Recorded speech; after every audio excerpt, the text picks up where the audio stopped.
Imagine, if you will, that you are standing before a vast, intricate tapestry. This tapestry represents your life, woven with threads of various hues and textures. Each thread symbolizes a choice, a decision, an action you have taken. Some threads shimmer with golden light, representing moments of clarity and right action.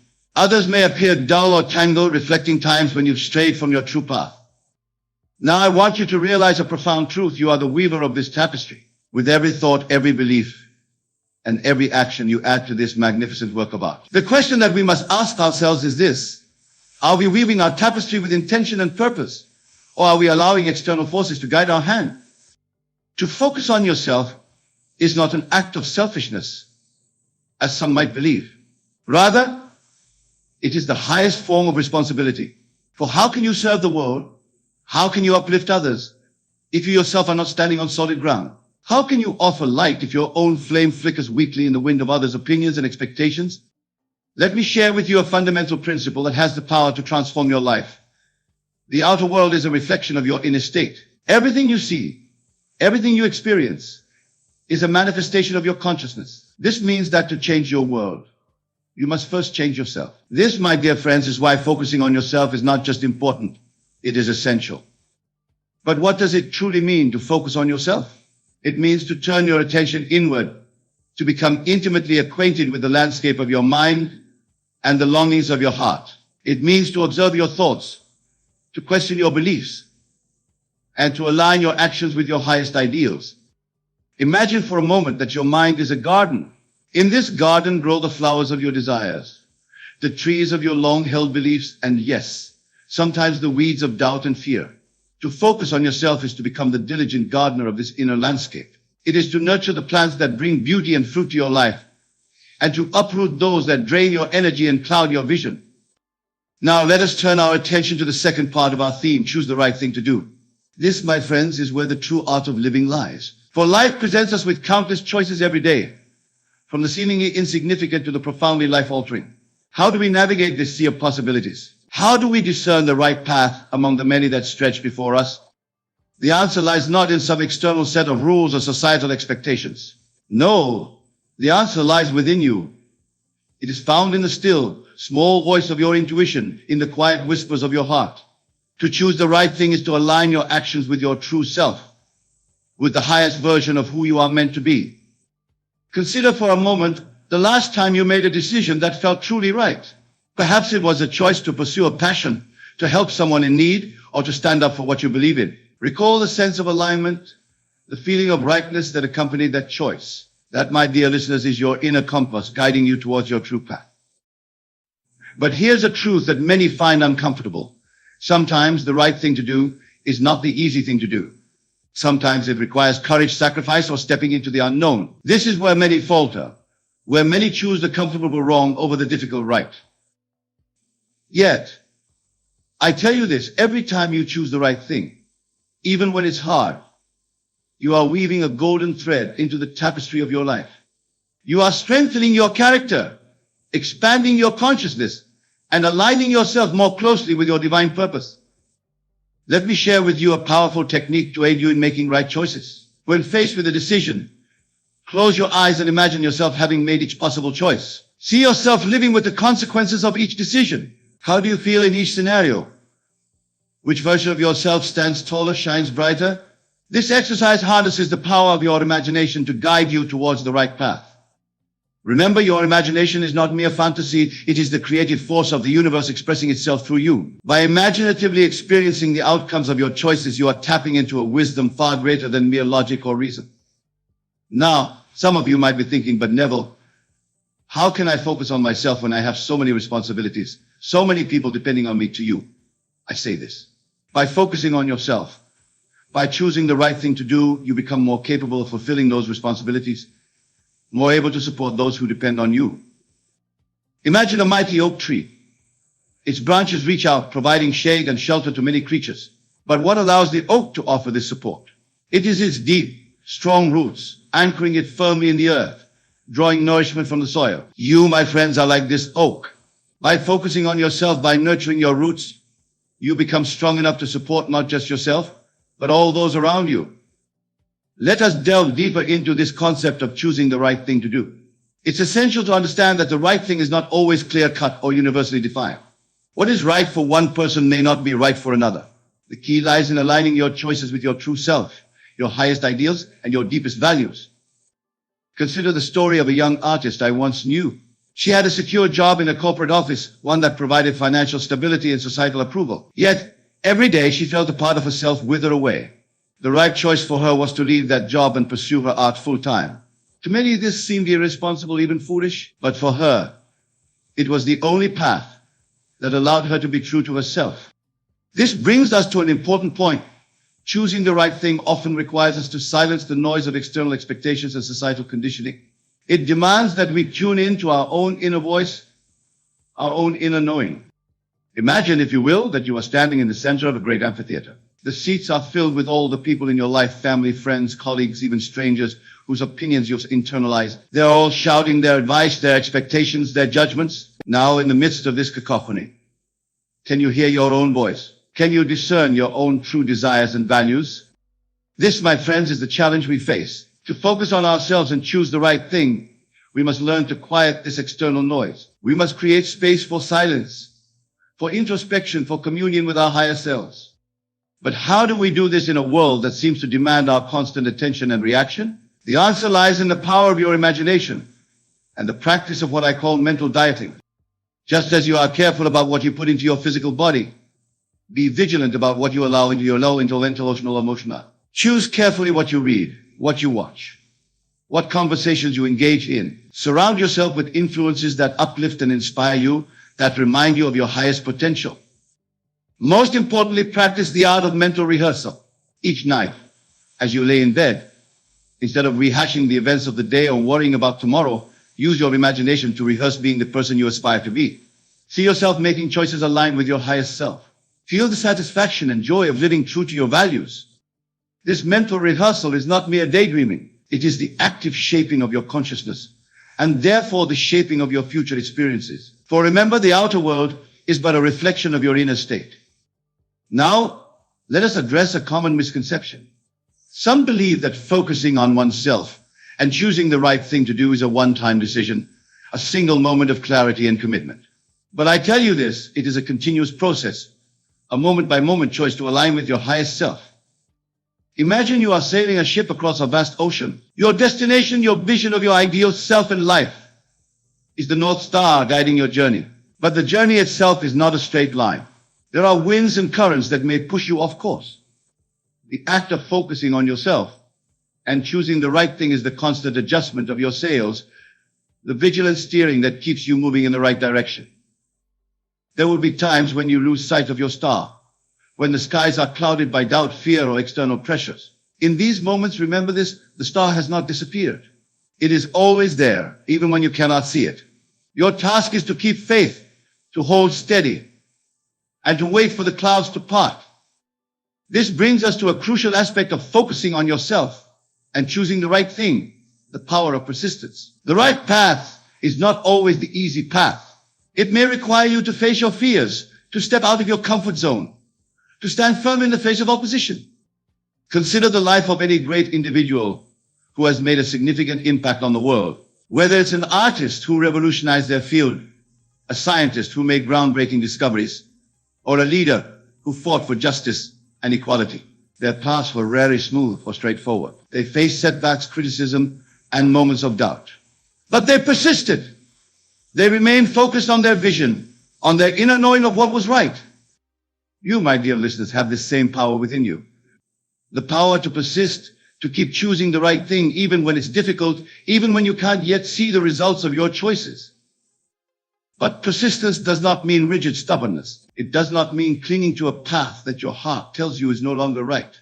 True persistence is coupled with flexibility and wisdom. It's the ability to adjust your course as you grow and evolve, while always moving towards your highest vision of yourself. Now let us explore another vital aspect of focusing on yourself and choosing the right thing, the practice of self-reflection. In the hustle and bustle of daily life, it's easy to lose touch with ourselves, to act on autopilot, reacting to circumstances rather than consciously choosing our path. Self-reflection is the antidote to this unconscious living. It is the practice of regularly turning our attention inward, of examining our thoughts, feelings, and actions with honesty and compassion. Imagine you are standing before a clear, still lake. The surface of the lake is like a perfect mirror, reflecting the sky and the surrounding landscape. This lake represents your consciousness. When it's cluttered with the debris of unchecked thoughts and emotions, its surface becomes turbulent, the reflection distorted. But when you take the time to still your mind, to clear away the mental clutter, your consciousness becomes like the calm lake, perfectly reflecting your true self and the world around you. Set aside time each day for this practice of self-reflection. It could be through meditation, journaling, or simply sitting in quiet contemplation. Ask yourself, are my actions aligned with my values? Am I making choices that serve my highest good and the good of others? What fears or limiting beliefs are holding me back from choosing the right path? This practice of self-reflection is not about judgment or self-criticism. It's about gaining clarity, about becoming intimately acquainted with the landscape of your own mind and heart. For how can you choose the right thing if you don't truly know yourself? As you engage in this practice, you may uncover aspects of yourself that you've been avoiding or denying. You may find old wounds that need healing, limiting beliefs that need challenging. This, my friends, is the gold hidden within the challenge of focusing on yourself. For in facing these shadowy aspects, in bringing them into the light of your awareness, you reclaim parts of yourself that have been lost or suppressed. Imagine each of these realizations, each moment of self-discovery as a key. These keys have the power to unlock doors within you, doors to greater authenticity, to deeper self-love, to more aligned choices. Now let us turn our attention to another crucial aspect of choosing the right thing, the cultivation of wisdom. Wisdom is not the same as knowledge. One can accumulate vast amounts of information without gaining true wisdom. Wisdom is the ability to see clearly, to discern truth from illusion, to understand the deeper currents of life. How do we cultivate this wisdom? It begins with openness. Openness to new ideas, to different perspectives, to the possibility that what we currently believe may not be the whole truth. It requires a willingness to question our assumptions, to look beyond the surface of things. Imagine your mind as a vast library. Each book in this library represents a belief, an idea, a perspective you hold. To cultivate wisdom is to regularly browse through this library, to take books off the shelves and examine them with fresh eyes. Some books you may choose to keep, finding that they still hold truth and value for you. Others you may decide to discard, realizing they no longer serve you. And always you remain open to adding new books, new ideas that expand your understanding. This cultivation of wisdom is essential in choosing the right thing to do. For the right choice is not always the obvious one, not always the one that aligns with conventional wisdom or societal expectations. Sometimes the right choice requires us to see beyond appearances to understand the deeper implications of our actions. Consider the parable of the Chinese farmer. When his horse ran away, his neighbor said, "What bad luck." The farmer replied, "Maybe when the horse returned, bringing with it a wild horse." The neighbor said, "What good luck?" The farmer replied, "Maybe when the farmer's son broke his leg trying to ride the wild horse." The neighbor said, "What bad luck?" The farmer replied. "Maybe when war broke out and the son was spared from conscription due to his broken leg." The neighbor said, "What good luck?" And again, the farmer replied, "Maybe." This parable illustrates the wisdom of suspending judgment, of recognizing that we often cannot see the full implications of events or choices in the moment. It teaches us to approach life with openness and equanimity, to trust in a larger process even when we can't see where it's leading. This brings us to another crucial point in focusing on yourself and choosing the right thing: the importance of trust. Trust in yourself, in your inner guidance, and in the unfolding of life itself. Many of us have been conditioned to doubt ourselves, to look outside for validation and direction. We've been taught to trust experts, authorities, societal norms more than our own inner knowing. But I tell you this, within you is a wisdom that surpasses all external knowledge. It is the wisdom of your higher self, your connection to the divine source of all creation. Trusting this inner wisdom doesn't mean ignoring external information or advice. It means filtering everything through your own discernment, your own felt sense of truth. It means being willing to stand in your truth even when it goes against the grain of popular opinion. Imagine you are standing at a crossroads. There are signposts pointing in different directions, each claiming to show the right way. There are voices all around you, some encouraging, some warning, each offering their opinion on which path you should take. But in the midst of all this, there is a quiet voice within you, a feeling and a knowing pointing you in a particular direction. Trusting yourself means having the courage to follow that inner guidance. even if you can't rationally explain why it feels right. This trust is not built overnight. It is cultivated through practice, through small acts of faith in yourself. Each time you honor your inner knowing, each time you choose to do what feels right despite doubts or external pressure, you strengthen this trust. You weave a stronger connection to your higher self. Now, as we focus on ourselves and strive to choose the right thing, it's crucial to address the role of forgiveness, both of others and, perhaps more importantly, of ourselves. For many of us, the path of self-focus and right action is hindered by the weight of past mistakes, regrets, and perceived failures. Imagine you are carrying a heavy backpack filled with stones. Each stone represents a past action you regret, a choice you had made differently, a moment when you feel you failed to do the right thing. How can you move forward freely? How can you make clear choices for your highest good when you're weighed down by this burden?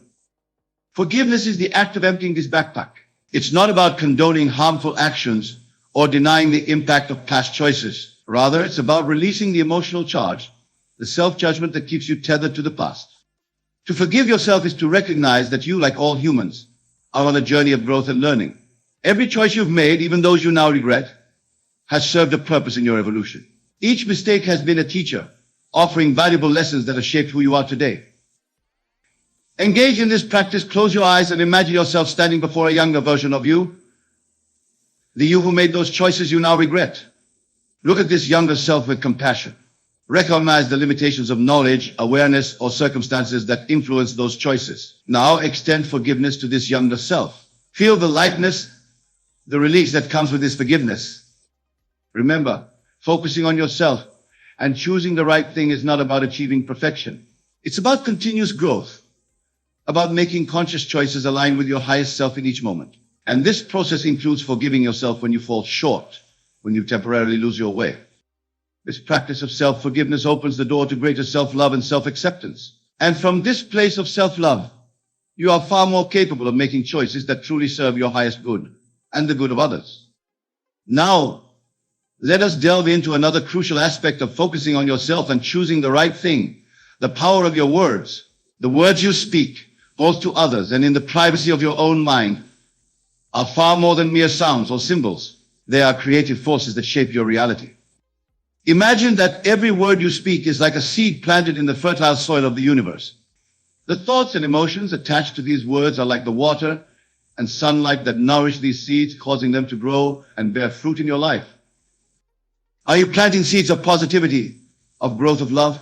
Or are your words sowing doubt, limitation, and fear? Pay close attention to your habitual phrases, to the way you talk about yourself and your life.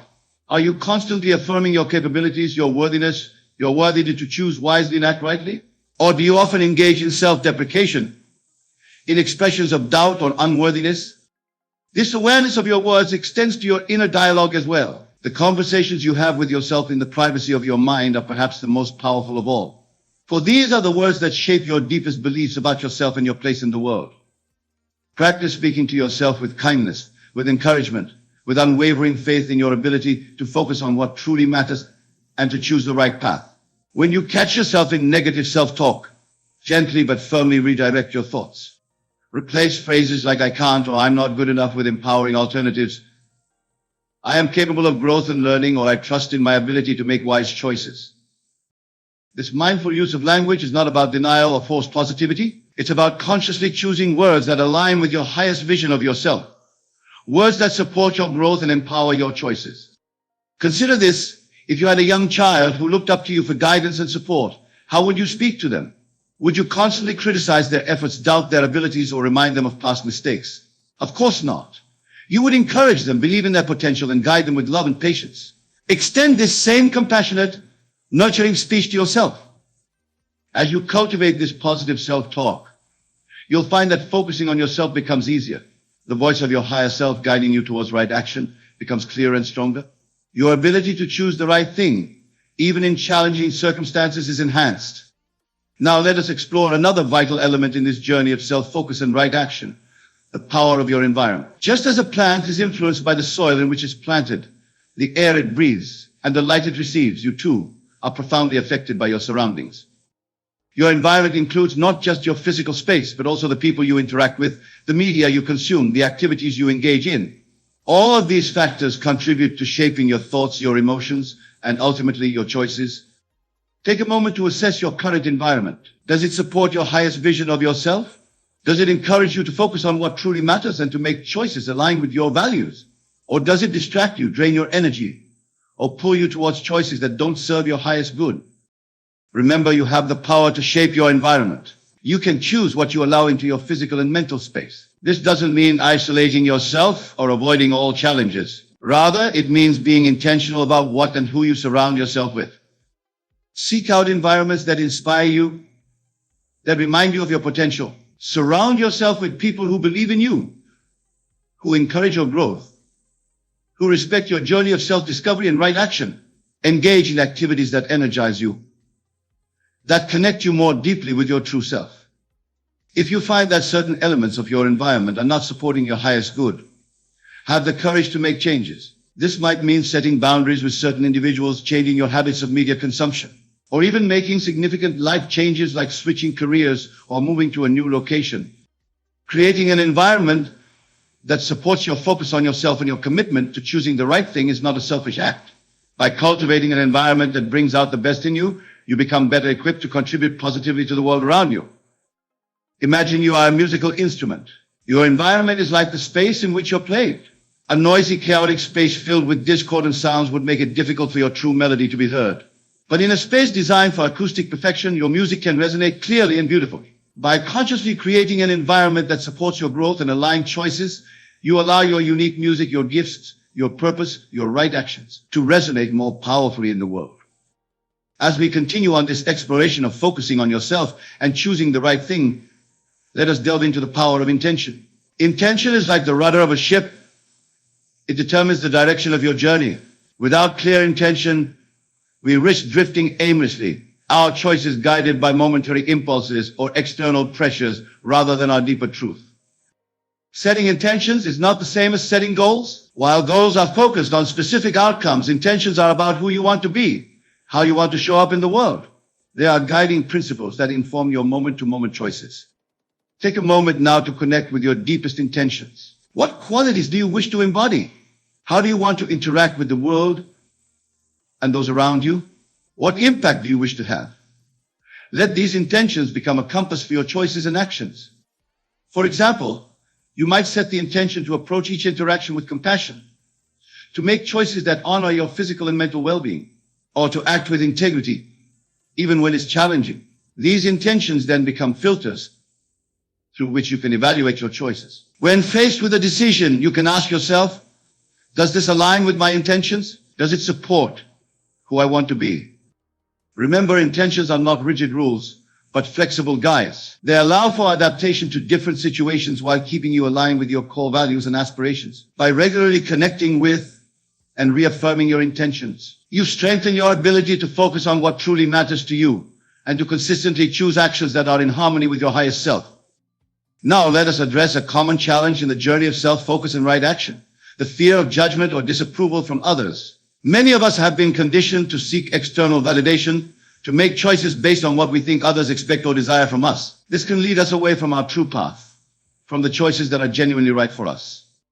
Imagine you are an actor on a stage, constantly adjusting your performance based on the reactions of the audience. This might lead to a crowd-pleasing show, but would it be an authentic expression of your art?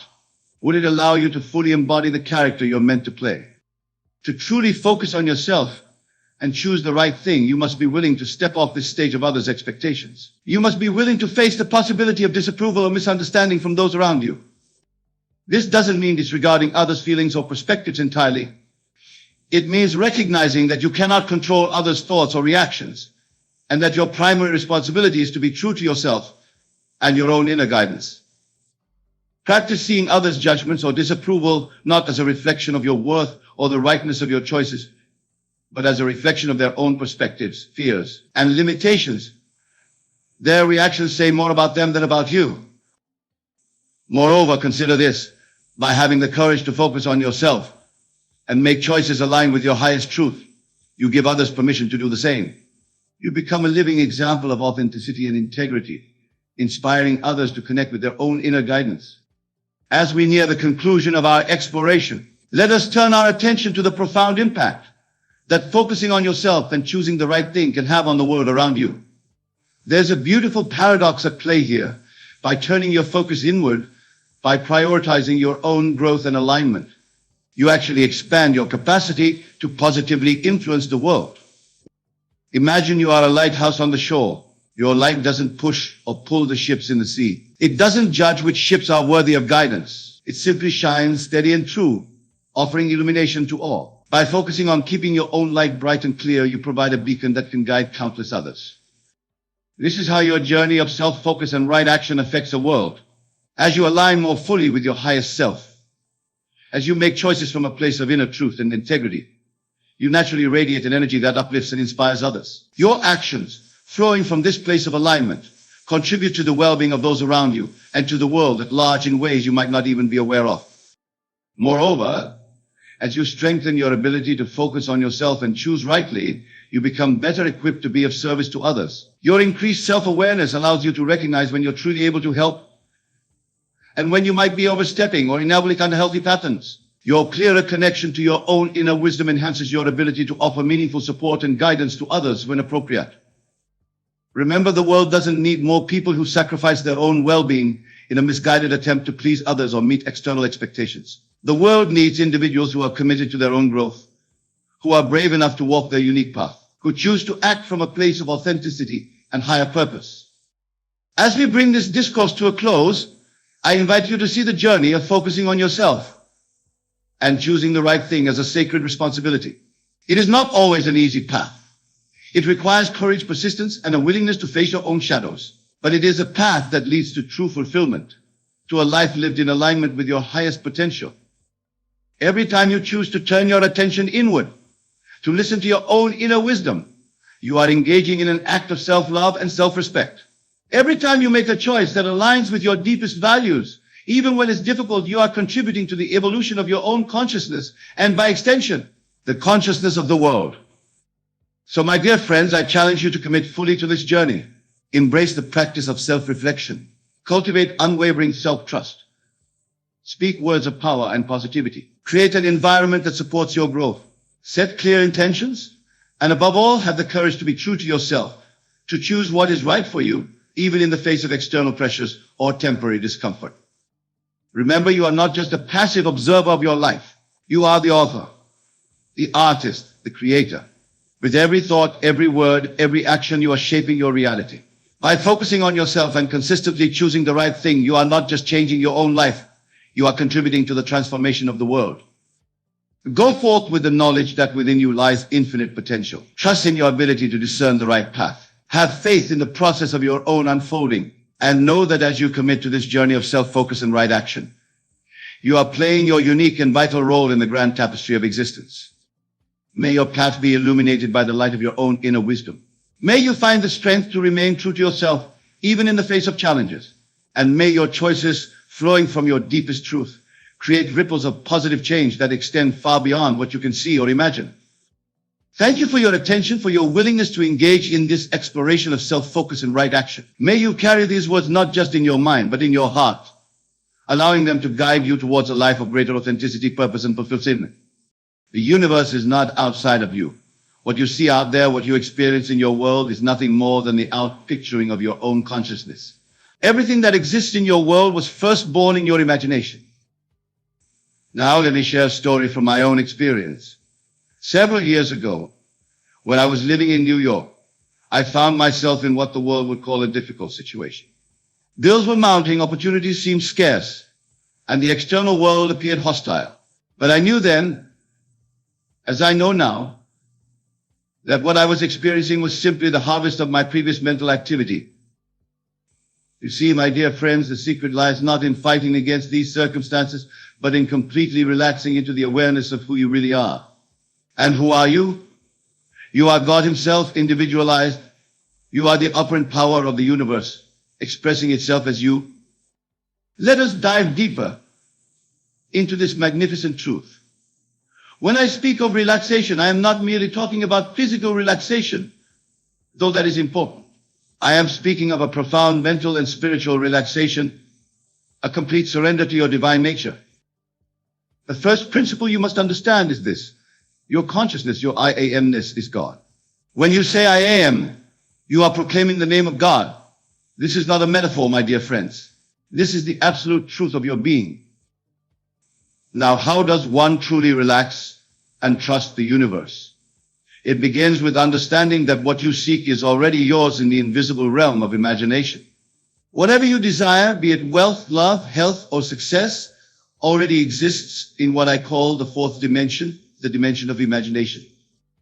Let me share with you a technique I have used countless times. I call it the feeling of the wish fulfilled. Before you go to sleep at night, assume the feeling that would be yours if your desire were already realized. Feel the naturalness of having what you want. Feel the relief, the satisfaction, the joy that would be yours. For instance, if you desire financial abundance, do not focus on the lack of money in your current experience. Instead, feel the feeling of financial security. Feel how you would feel if your bank account were overflowing. Feel the satisfaction of paying your bills with ease. Feel the joy of helping others with your abundance. The secret, my dear friends, is to persist in this feeling until it becomes your predominant state. Remember, your outer world must conform to your inner assumptions. This is law. Let me tell you about a lady who attended one of my lectures in Los Angeles. She was struggling with chronic anxiety about her future. She constantly worried about everything that could go wrong. I told her, my dear, you are creating your future with these very worries. Instead, why not imagine lovingly? Why not assume that all is well? I instructed her to spend her evenings just before sleep, feeling the peace and security she desired. I told her to feel it so naturally that it would be impossible to believe otherwise. Within weeks, her entire world transformed. Her anxiety dissolved, opportunities appeared seemingly out of nowhere, and life began to flow effortlessly. You see, when you truly relax and trust, you are acknowledging your own divinity. You are recognizing that the power that created the universe is not separate from you, it is you. Now let me share with you the deeper aspects of trust. Trust is not about believing in an external power. True trust is the absolute conviction that your imagination creates reality. When you imagine something, you are literally creating it on a spiritual level. Your only task then is to remain faithful to your imaginal act. Consider this every morning when you wake up. You trust that the sun will rise. You don't worry about it. You don't try to make it happen. You simply know it will. This is the kind of trust I'm talking about. An absolute knowing that what you have imagined must materialize in your physical world. Let me give you a spiritual exercise that I have found immensely powerful. I call it the Sabbath. Choose a time each day when you can be completely alone and undisturbed. Close your eyes and mentally declare, "Be still and know that I am God." Feel the truth of these words. Feel the power and presence of your own wonderful human imagination. Then, bring to mind your desire, whatever it may be. But here's the crucial part. Don't think of it as something to be achieved in the future. Instead, feel that you already have it. Feel the gratitude, the joy, the completion. Then, rest in this feeling. This is what it means to enter the Sabbath, to rest in the consciousness of your wish fulfilled. Remember, my dear friends, the universe, which is your own wonderful human imagination, operates by law. Just as a seed planted in fertile soil must grow, so must your imaginal acts bear fruit in your physical world. But you must give your seed time to grow. This is where trust becomes essential. After you have planted your seed, after you have assumed the feeling of your wish fulfilled, you must trust the law. Don't dig up your seed to see if it's growing. Trust that the law is working, even when you can't see the evidence with your physical eyes. Let me share another personal experience. Years ago, I desired to become a successful lecturer, sharing these truths with others. Instead of struggling and striving, I would lie in my bed at night and imagine hearing the applause of an audience. I would feel the joy of sharing these principles. I would feel the gratitude of those who understood and applied these truths. I did this night after night, feeling it to be real, feeling it to be natural. I didn't question how it would happen. I didn't worry about the steps needed to make it happen. I simply lived in the end, enjoying the feeling of it being done. And here I stand before you tonight, living proof that the law works. The secret was in completely relaxing into the consciousness of the wish fulfilled and trusting that the law must operate according to my assumption. Now, let me address something that many struggle with: the appearance of circumstances that seem to contradict your desire. Remember this: what you see in the outer world is only the shadow of past thoughts and assumptions. It has no power to prevent your new assumption from materializing. When doubts arise, and they will, simply return to the feeling of your wish fulfilled. Don't fight the doubts. Don't struggle against them. Simply turn your attention back to the feeling of having what you desire. This is what it means to trust. Think of it this way: when you go to the theater to watch a play, you see various scenes unfold on the stage. Some may be tragic, some may be comic. But you remain relaxed in your seat because you know it's just a play. In the same way, learn to watch the scenes of your life unfold with the same detachment, knowing that your imagination is the author and finisher of your story. The key to relaxation and trust lies in this profound understanding. There is nothing to change but your assumptions about yourself and your world. When you change your assumptions, when you change what you believe to be true about yourself and your world, the outer picture must change to conform to your new assumption. Let me give you a practical technique for maintaining this relaxed state of trust. Throughout your day, whenever you notice yourself becoming tense or worried, pause and ask yourself, what am I imagining right now? You'll find that your tension and worry are always connected to negative imagining. Then, consciously choose to imagine something better. Remember, you are not trying to change the outer world directly. You are changing your inner assumption, and the outer world must follow. This, my dear friends, is the secret of relaxation and trust. It's not about making things happen.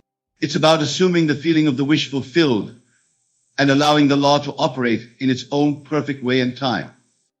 Before we conclude tonight's lecture, let me remind you of these essential truths.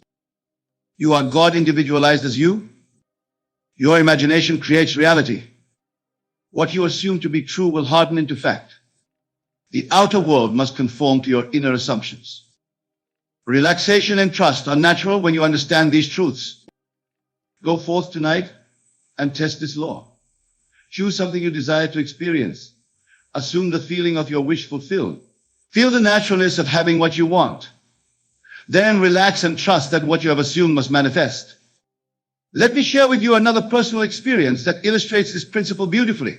Many years ago, when I was in Barbados, I met a man who was constantly worried about his business. He would come to me day after day, his face lined with concern, telling me about all the things that could go wrong. I said to him, my friend, do you know what you are doing? You are imagining the very things you fear, and therefore bringing them into your experience. I taught him what I'm teaching you tonight, that relaxation comes from the complete acceptance of your own wonderful human imagination as God. I told him, instead of imagining failure, why not imagine success? Instead of feeling tension about your business, why not feel the satisfaction of a thriving enterprise? You see, my dear wonderful friends, the secret lies in this. The feeling of the wish fulfilled is the secret of creation. When you trust your imagination completely, when you relax into the consciousness of your desire fulfilled, you are exercising your divine creative power. Consider the lilies of the field, how they grow. They toil not, neither do they spin. Yet Solomon in all his glory was not arrayed like one of these.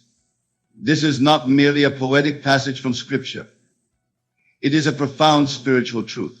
The lily doesn't struggle to become a lily. It doesn't strive or worry. It simply unfolds according to its nature. You too must learn to unfold naturally into your desires. This is what true relaxation means. It means knowing with absolute conviction that what you have assumed in your imagination must objectify itself in your world. Let me give you another technique that I have found particularly powerful. I call it the state akin to sleep. Find a comfortable place where you won't be disturbed. Close your eyes and allow your body to relax completely. Now, in this state of physical relaxation, begin to feel yourself into the scene that would imply your desire is already fulfilled. For instance, if you desire a loving relationship, feel yourself being embraced by your perfect partner. Feel the warmth of their love. Feel the joy of sharing your life with someone who adores you. Make it real in your imagination. Feel it until it feels natural. Remember, my dear friends, you are not trying to make something happen in the future. You are acknowledging what is already true in the eternal now of imagination. This is why trust is so essential. You must trust that what you have imagined is already done. Let me share with you a letter received from a lady in San Francisco. She had been struggling with chronic illness for years. After attending my lectures, she began to apply this principle of relaxation and trust. Instead of fighting against her condition, she would spend time each day feeling the naturalness of perfect health. She wrote to me, "Neville, I finally understand what you mean by living in the end. I no longer pray for health. I live from the assumption of being healthy. I no longer beg God for healing. I accept that I am already whole and perfect in my imagination." Within months, her health transformed completely. The doctors were amazed, but she understood the law at work. You see, my dear friends, this is the pattern shown on the mount. This is how creation works. Now, let me address something that many of you struggle with, the time gap between your imaginal act and its physical manifestation. Remember this. Time is not a factor in the fulfillment of your desire. The only time that matters is how long it takes you to feel natural in the state of your wish fulfilled. When you truly relax and trust, you don't concern yourself with when or how. You simply live in the end, knowing that the bridge of incidents will form itself. Your only responsibility is to remain faithful to your imaginal act. Think about this. When you plant a seed in the ground, you don't dig it up every day to see if it's growing. You trust the laws of nature to bring forth your harvest. The same principle applies to your imaginal acts. Once you have planted the seed in your imagination, trust that it must grow. Let me share another technique I call revision. At the end of each day, before you sleep, review the events that didn't go as you would have liked. In your imagination, revise them. See them happening the way you would have preferred. Feel the satisfaction of these revised events. This practice accomplishes two things. First, it prevents unwanted seeds from taking root in your consciousness. Second, it strengthens your ability to consciously create your reality. Remember, my dear friends, the universe is infinitely responsive to your consciousness. It must be, for the universe is nothing more than your own wonderful human imagination pushed out. When you truly understand this, relaxation and trust become your natural state. I want to share with you a profound truth that many miss. The state of relaxation and trust is not something you achieve, it is something you allow. It is your natural state when you recognize your true identity as God individualized. Consider this: does God worry about how things will work out? Does God struggle to make things happen? Of course not. God simply speaks the word, knowing it must be fulfilled. And you, being God individualized, have the same creative power. Let me give you another exercise to deepen your understanding of this truth. Throughout your day, whenever you say "I am," pause and remember that you are speaking the name of God. Feel the power of this awareness. Feel the absoluteness of it. When you say "I am wealthy," you are not making a statement about your current bank balance. You are declaring the truth about your being in the realm of imagination, which is the only reality. My dear friends, the secret of relaxation and trust lies in this complete acceptance of your own divine nature. When you truly know that you are the operant power, all anxiety falls away naturally. Think of it this way: the sun doesn't worry about whether it will shine tomorrow. It simply shines because that is its nature. In the same way, when you accept your divine nature, creation becomes effortless. You create because that is your nature. Let me share one more personal experience. Years ago, when I desired to travel and lecture across the country, I didn't worry about how it would happen. I didn't make endless plans and strategies. Instead, I would lie in my bed at night and feel the satisfaction of speaking to packed auditoriums. I would feel the joy of sharing these truths with eager listeners. I remained faithful to this imaginal act, trusting that the law must work. And here I stand before you tonight, living proof that what you imagine with feeling must objectify itself in your world. Remember this: the outer world is a shadow, a reflection of your inner assumptions. When you change your assumptions, when you change what you believe to be true, the outer world must change to reflect your new consciousness. This is why relaxation is so crucial. When you truly relax, you stop trying to make things happen in the outer world. Instead, you focus on maintaining the feeling of your wish fulfilled in your imagination, knowing that the outer world must conform to your inner assumption. Trust, my dear friends, is not about believing in an external power. Trust is the absolute knowing that your imagination creates reality. It is the conviction that what you have assumed in your imagination must manifest in your physical world. As we conclude tonight's lecture, I want you to take this truth home with you. You are not a helpless being at the mercy of external circumstances. You are God Himself individualized as you, with all the creative power that implies. Tonight, when you return to your homes, choose something you desire to experience. It can be something small or something significant. Then, as you prepare for sleep, assume the feeling that would be yours if your desire were already fulfilled. Fall asleep in this consciousness. Trust that while you sleep, the law is working to bring about the circumstances necessary for the fulfillment of your desire. For remember, man's eyes are blind to the reality of a thing until imagination has brought it into focus. Go now in peace, knowing that you are the author of your own story. Relax into your divine nature and trust in the perfect operation of the law, for this is the truth that sets you free. Remember, the world is yourself pushed out. Therefore, relax completely into the consciousness of your wish fulfilled and watch as your world transforms to match your inner assumption. Thank you and good night. The 2 words I am about to share with you are not to be spoken lightly. They are not to be shared carelessly. For in these 2 words lies the key to unlocking the infinite potential of your imagination, the power to manifest anything you desire. Now you might be wondering, Neville, what are these 2 words? How can mere words have such power? And therein lies the crux of our discussion today. The power of these words lies not in their sound or their spelling, but in the state of consciousness they evoke when properly understood and applied. The 2 words are simply this: I am. Yes, I am.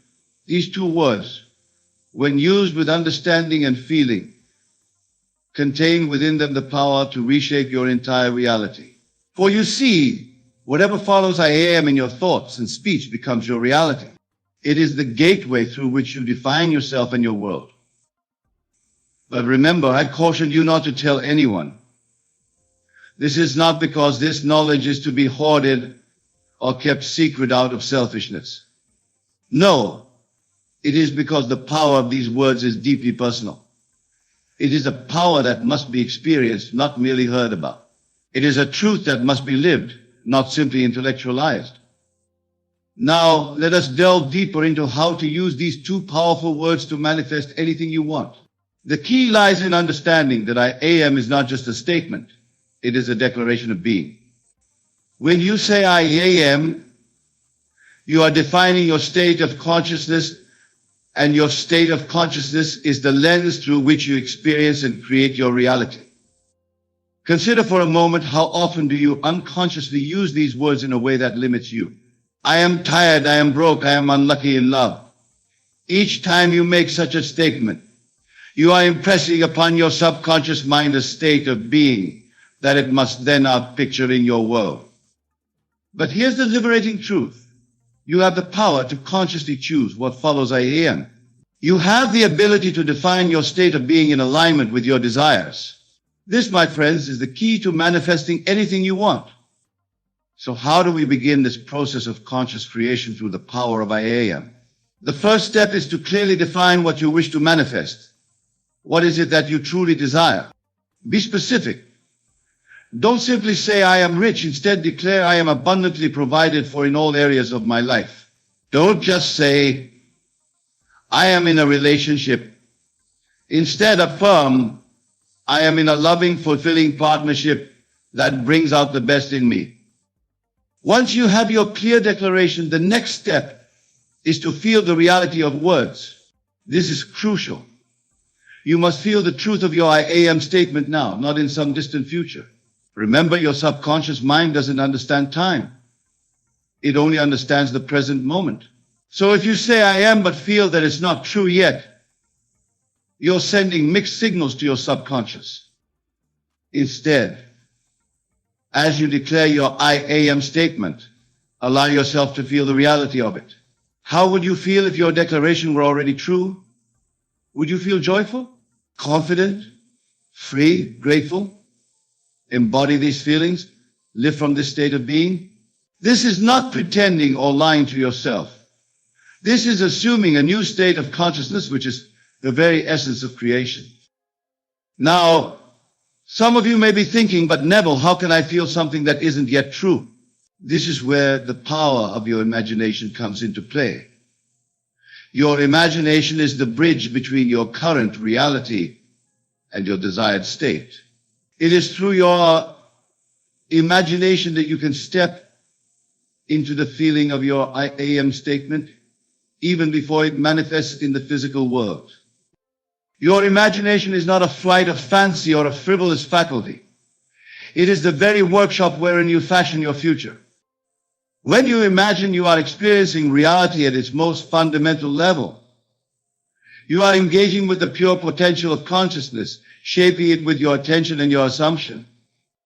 To use your imagination effectively in conjunction with your I am statements, you must first quiet your conscious mind. The chattering of your daily thoughts, your worries, your doubts, these must be silenced. Enter a state of relaxation, a state akin to sleep, but in which you remain consciously aware. In this state, your subconscious mind becomes more receptive to impression. Once in this relaxed state, declare your I am statement. Feel its truth. Then construct a scene that implies the fulfillment of this statement. If your statement is, I am abundantly provided for, you might imagine yourself looking at a bank statement with a large balance, or making a significant purchase with ease and joy. If your statement is, I am in perfect health, imagine yourself engaging in activities that demonstrate vibrant health and vitality. The scene itself should be short and simple. It's not about creating an elaborate story, but about capturing a moment that implies your I am statement is now a fact. This scene is your platform, the stage upon which you would enact the feeling of your words fulfilled. Now step into this scene. Don't watch it as a spectator, but experience it from the first-person perspective. Be there in that moment. And as you experience it, let the feeling of fulfillment wash over you. Feel the gratitude, the joy, the satisfaction of your I am statement realized. This is where many falter in their attempts at manifestation. They can see the scene clearly, but they fail to evoke the feeling. Remember, it is the feeling that gives life to your words and your imaginal act. Without feeling, your I am statement and visualization are merely mental exercises. With feeling, they become acts of creation. As you practice this, you may find that the feeling comes more easily with repetition. Each time you declare your I am statement and return to your scene, the feeling becomes more vivid, more real. This is good. You are strengthening the impression upon your subconscious mind. But here's a crucial point. Once you have evoked the feeling, once you have impressed it upon your subconscious, you must carry it with you into your waking life. This is where many stumble.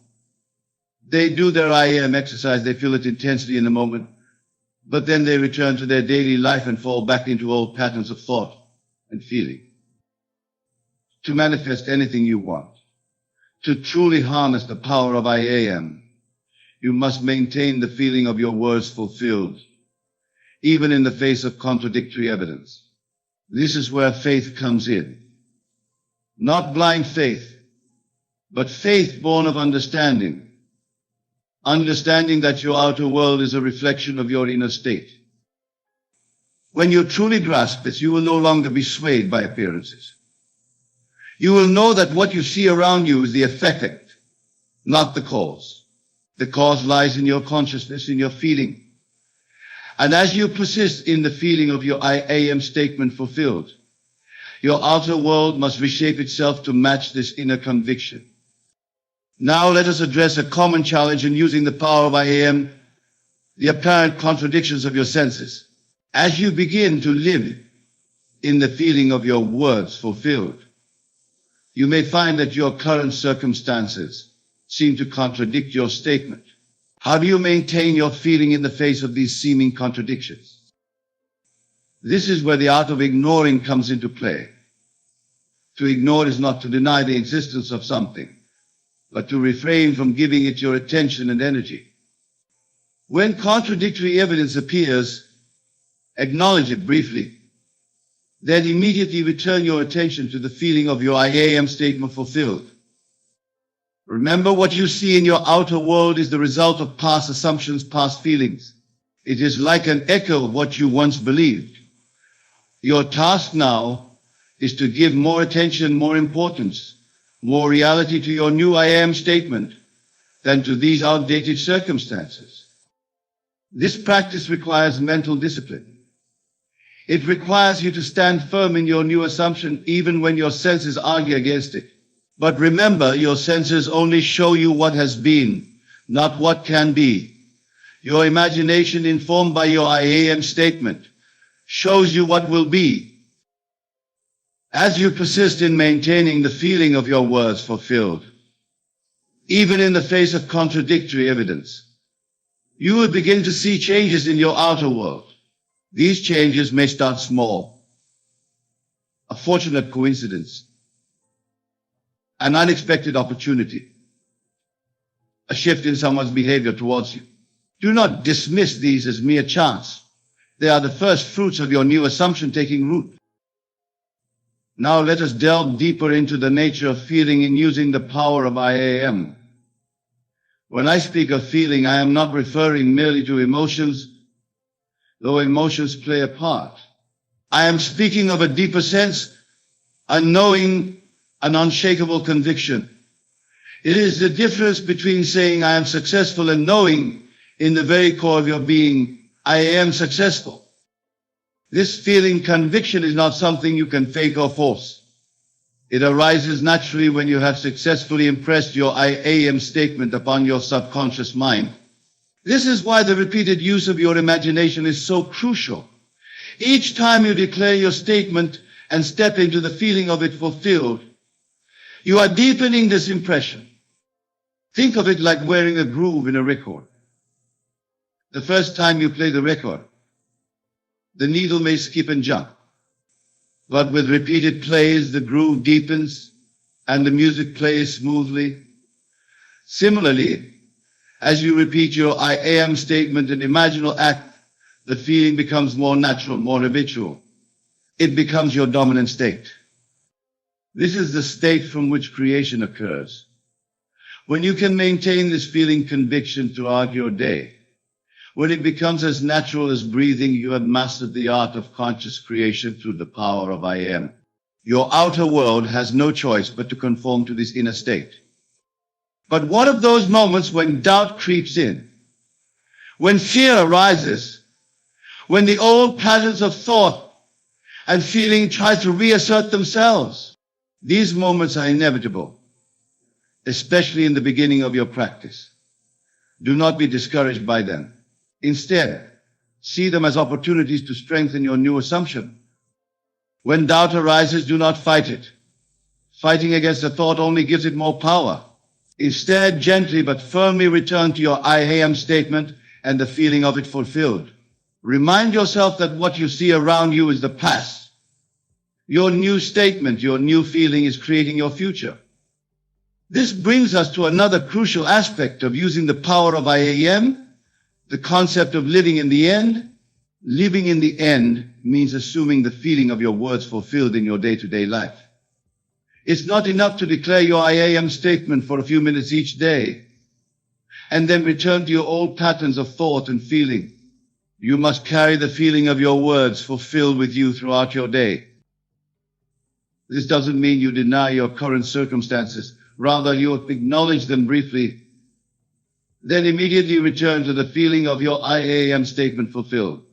You live from the assumption that what you have declared is already true. For example, if your statement is I am abundantly wealthy, you would feel the security, freedom, and joy of wealth as you go about your day. When you make purchases, you would feel the ease and confidence of someone who has more than enough. When you interact with others, you would carry yourself with the assurance of a wealthy person. Living in the end requires a shift in your entire way of being. It's not about pretending or play acting.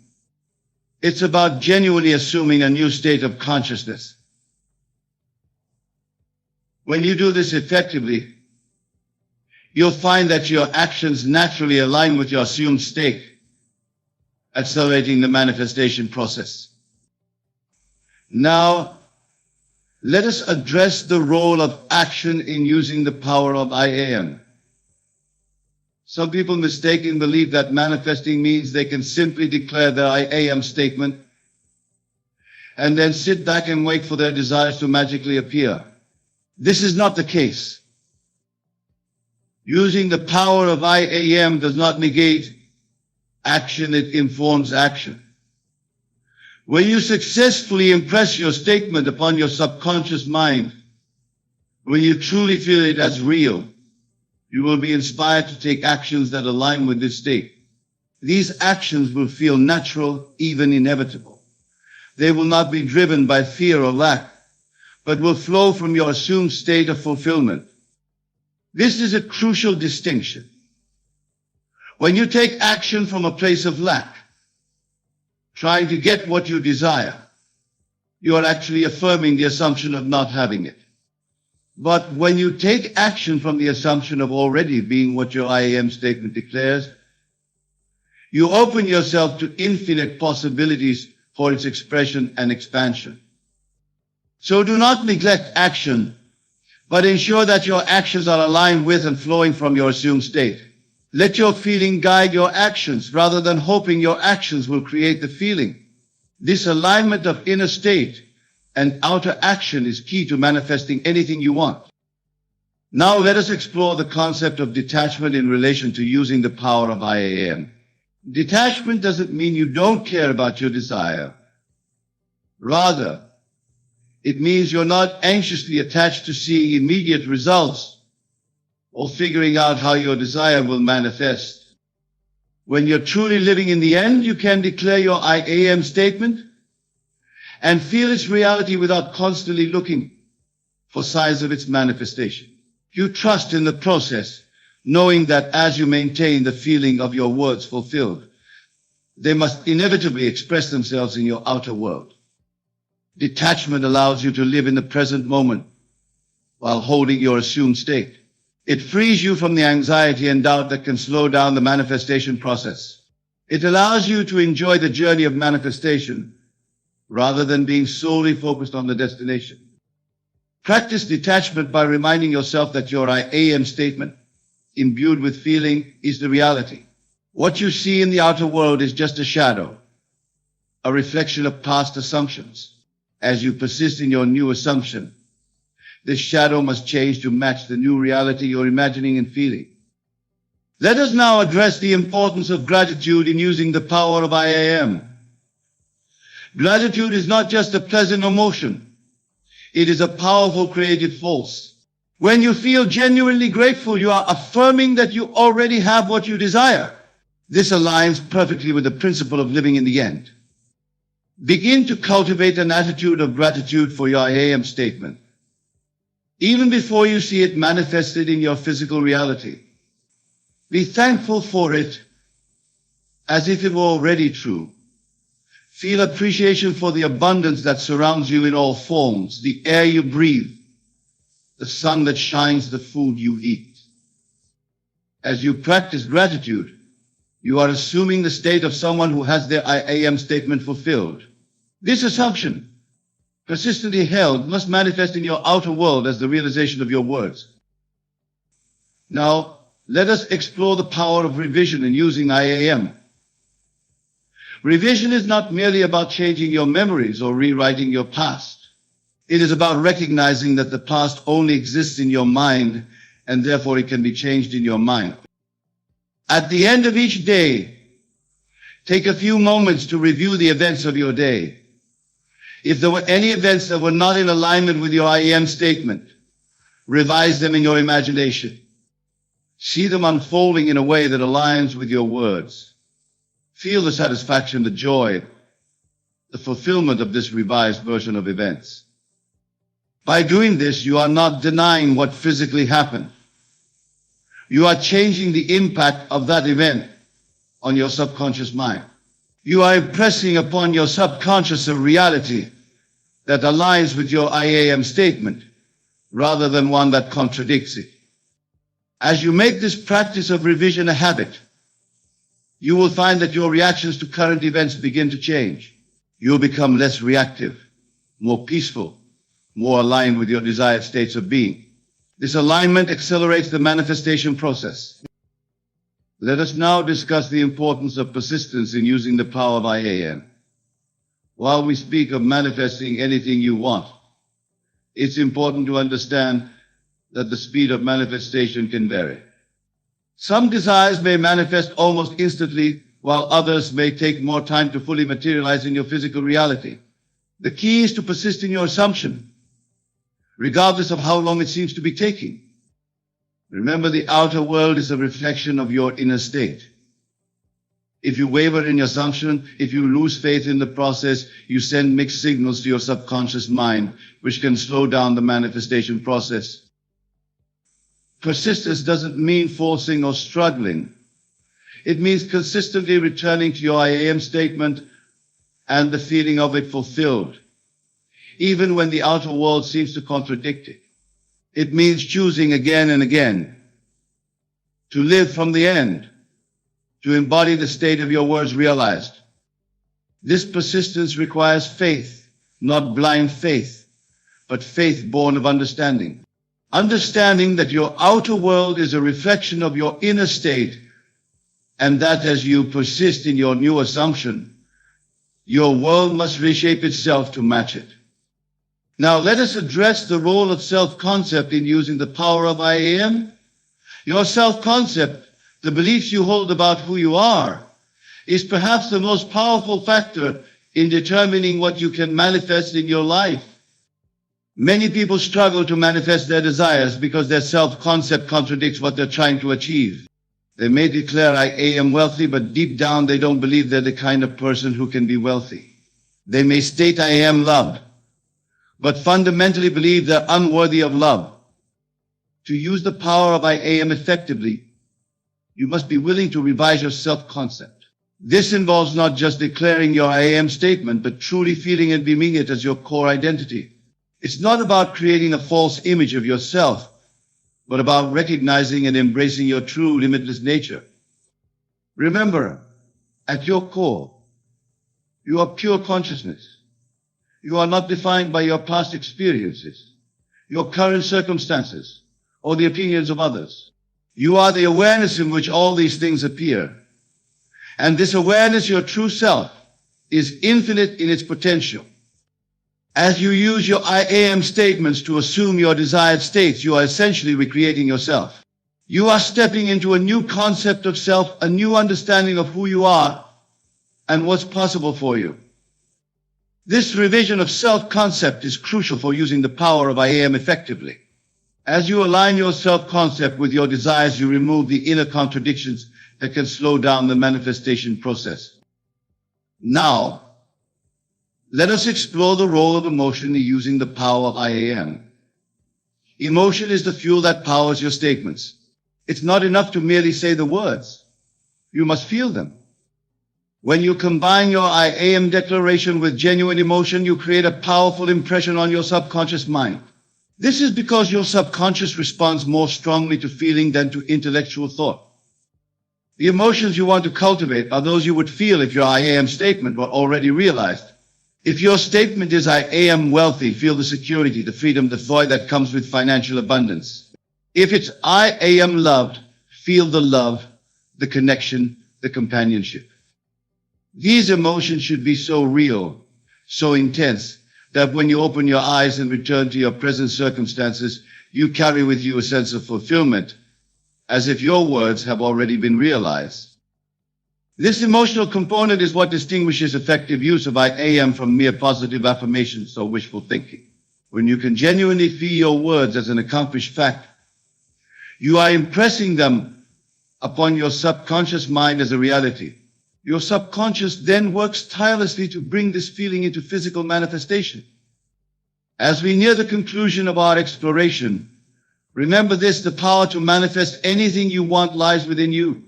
It resides in your ability to use these two simple words, I am, with understanding and feeling.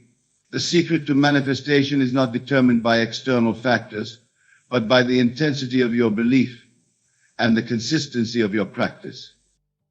Go forth from here with this knowledge. Apply these principles in your daily life. Use your I am statements consciously and deliberately to create the reality you desire. Feel the truth of your words with every fiber of your being. Persist in this feeling, even when your senses deny it. For as you do, you are reshaping your entire world, manifesting your desires with a speed and precision that might seem miraculous to others. Remember, you are the operant power in your world. You are limited only by your ability to imagine and to feel the reality of your I am statements. Embrace this truth. Live from this understanding and watch as your world transforms around you, reflecting the newfound mastery of your creative power. Thank you. And may your journey of conscious creation through the power of I am be filled with joy, wonder, and the thrill of manifesting your deepest desires. Go now and create the life you've always dreamed of, for you are the master of your destiny, the author of your reality.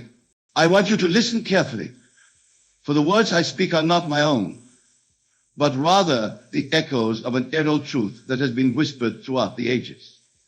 This truth, my dear friends, is that your imagination is the very gateway to the reality you experience. It is the God-given power within you, the creative force that shapes your world. When I say believe you can, and you are halfway there, I am not speaking of a mere mental exercise or a fleeting moment of positive thinking. No, I am referring to a state of consciousness, a profound inner knowing that transcends all doubt and limitation. This belief, this unwavering faith in your desired outcome, is the very substance of things hoped for, the evidence of things not yet seen in the physical realm. Consider for a moment the implications of this statement. If belief alone can propel you halfway towards your goal, then it stands to reason that the remaining distance is but a matter of allowing that belief to fully manifest in your experience. This is the essence of what I have long taught, that your outer world is nothing more than a reflection of your inner assumptions and beliefs. Let us delve deeper into this concept. When you truly believe you can achieve something, you have already created it in the realm of imagination. And make no mistake, the imagination is not some fanciful playground of idle thoughts. It is the very workshop of creation. It is in this inner world that all things find their origin before they are made manifest in the physical realm. Now, some of you may be thinking, but never have believed in things before, and they did not come to pass. To this I say, examine the nature of your belief. Was it a fleeting hope, a mere wish tossed into the universe, like a penny into a wishing well? Or was it an unshakable knowing, a conviction so strong that you lived from the joy, experiencing the joy and satisfaction of your desire fulfilled even before its physical manifestation? You see, my dear friends, the power of belief lies not in its density, but in its consistency and the feeling it evokes within you. When you truly believe you can accomplish something, you begin to embody the state of the wish fulfillment. You walk, talk, and breathe as though your desire has already been realized. This is not pretense or self-deception. It is the highest form of faith, the kind that moves mountains and parts seas.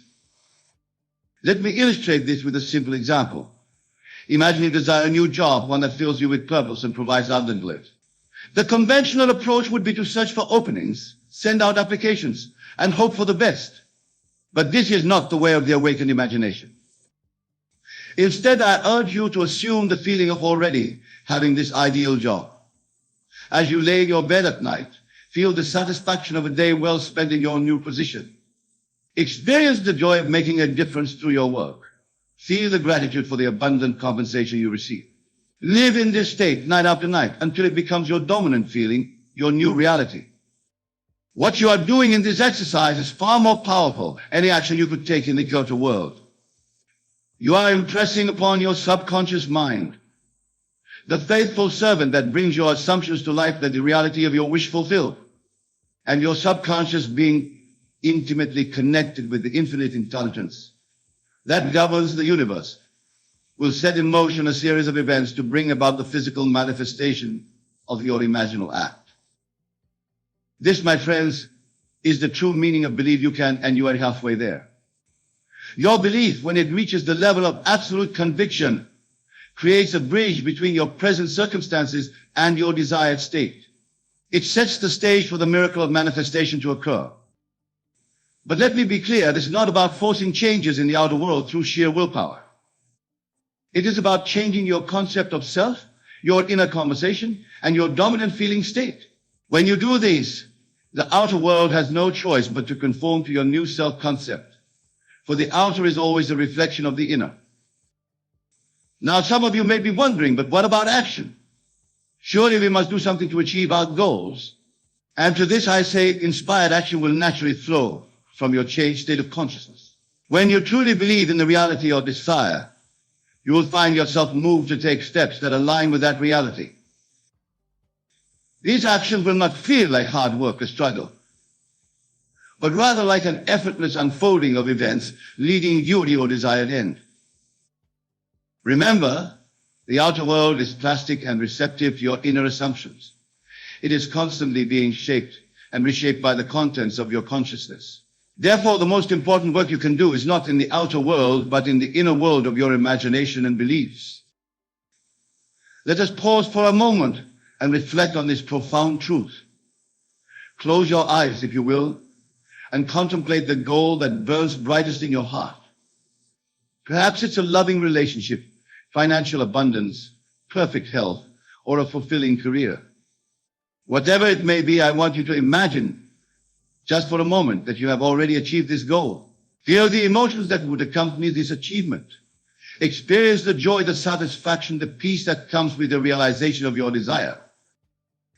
As you sit there, embodying the feeling of your wish fulfilled, know that you are engaging in the highest form of creative prayer. You are declaring to the universe, this is who I am. This is my reality. And the universe, in its infinite wisdom and perfect law, must respond to this declaration. Now open your eyes and carry this feeling with you. Let it infuse your thoughts, your words, and your actions. For in doing so, you are living from the end. And this is the secret to bringing your desires into manifestation. But I caution you, do not be discouraged if you do not see immediate results in the outer world. Remember, you are dealing with the invisible realm of causes, not the visible world of effects. Your task is to remain faithful to your imaginal act, to persist in the assumption that what you desire is already yours. This persistence, this unwavering faith in the face of contrary evidence, is what separates those who master the art of conscious creation from those who remain at the mercy of circumstance. It is to believe when all outer conditions support your belief. But it is in those moments when your senses deny your assumption that your faith is truly tested and strengthened. In the Bible, we find a perfect illustration of this principle in the story of Joshua and the walls of Jericho. For 6 days, Joshua and his army marched around the fortified city, blowing their trumpets, but seeing no change in the impenetrable walls. It would have been easy to doubt, to question the sanity of their actions. But they persisted in their faith. And on the 7th day, the walls came tumbling down.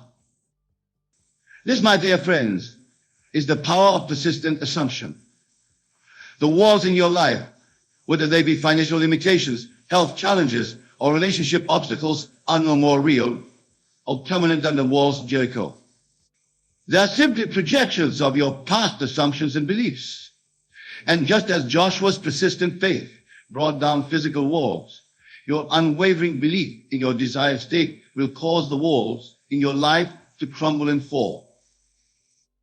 But remember, it is not the physical act of marching or blowing trumpets that brings down the walls. It is the inner conviction, the absolute faith that the walls must fall because God has decreed it so. And who is this God that decrees such things? It is his own wonderful human imagination, the divine spark within you, that has the power to shape reality itself. Now let us address a common misconception. Many believe that to achieve their goals, they must wrestle with current circumstances, fight against what is, and struggle mightily to effect change. But I tell you, this approach is not only exhausting, but also counterproductive. For in fighting against your current reality, you are giving power, acknowledging its permanence, and thus perpetuating its existence. Instead, I urge you to adopt a different approach. Rather than fighting against what is, simply assume that what you desire to be is already a fact. Live from that assumption and watch as your outer world begins to shift and change to match your inner conviction. This, my friends, is the true meaning of the phrase, the battle is not yours, but God's. The battle is not fought in the outer world of effects, but in the inner world of causes. Your task is not to make things happen, but to assume the feeling of the wish fulfilled and allow the infinite intelligence within you to bring about its manifestation in ways that you may not even be able to imagine. Let me share with you a personal experience that illustrates this principle. Many years ago, I found myself in dire financial straits. Bills were piling up and opportunities seemed scarce. The temptation to worry and struggle was great. But instead of succumbing to anxiety and frantic action, I chose to apply the principle I am sharing with you today. Each night, as I lay in my bed, I assumed the feeling of financial abundance. I felt the joy of paying my bills with ease. I experienced the satisfaction of helping others from my overflow. I lived in my imagination as a man of wealth and generosity.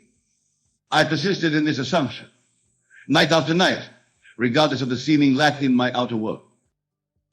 And then, my friends, the miracle unfolded. Within a matter of weeks, opportunities began to present themselves. A forgotten debt was repaid. An unexpected speaking engagement came my way. My financial situation transformed so rapidly and dramatically that those around me were astounded. But I knew the source of this transformation. It was not luck or chance, but the natural result of my changed consciousness. This experience taught me a valuable lesson that our outer world is nothing more than a shadow, a reflection of our inner assumptions. Change the assumption, and the shadow must change. This is the law as exact and unfailing as any law in physics. Now I can hear some of you thinking, but Neville, surely it can't be that simple. There must be more to it than just believing. And to this I say, yes, it is that simple. And no, there is nothing more to it. But simple does not mean easy. The challenge lies not in the complexity of the process, but in your ability to persist in your assumption in the face of contradictory evidence. You see, when you first begin to apply this principle, your senses will rebel. They will shout at you, presenting evidence that seems to contradict your new assumption. This is the moment when many falter, when they abandon their imaginal act and return to their old patterns of thought and belief. But I urge you, my dear friends, to stand firm in these moments. Remember that your senses can only show you the effects of past beliefs and assumptions. They cannot peer into the invisible realm of causes where your new assumption is taking root and beginning to grow. Think of it like planting a seed in the ground. Once you've planted the seed, you don't dig it up every day to check on its progress. You trust in the invisible processes of nature to nurture that seed and bring it to fruition. In the same way, once you've planted the seed of your desire in the fertile soil of your imagination, trust in the invisible processes of creation to bring it to manifestation. This trust, this unwavering faith, is what Jesus referred to when he said, therefore I tell you, whatever you ask for in prayer, believe that you have received it, and it will be yours. Notice the tense used here, believe that you have received it, not that you will receive it. This is the secret of living from the end, of experiencing the reality of your desire in your imagination before it manifests in the physical world. Now let's delve deeper into the practical application of this principle. How do you cultivate this level of belief, this unwavering faith in your desired outcome? The key lies in your ability to create and sustain a particular feeling state. You see, my friends, your subconscious mind does not understand words in the way your conscious mind does. It responds to feelings, to emotions, to the sensory vividness of your imaginal acts. Therefore, to impress your desire upon your subconscious, you must feel the reality of it with all the intensity you can muster. Let's say, for example, that you desire a loving, harmonious relationship. It's not enough to simply repeat affirmations or visualize scenes of togetherness. You must feel the love, the warmth, the deep connection as though it were already a reality in your life. As you lie in your bed at night, feel the presence of your beloved beside you.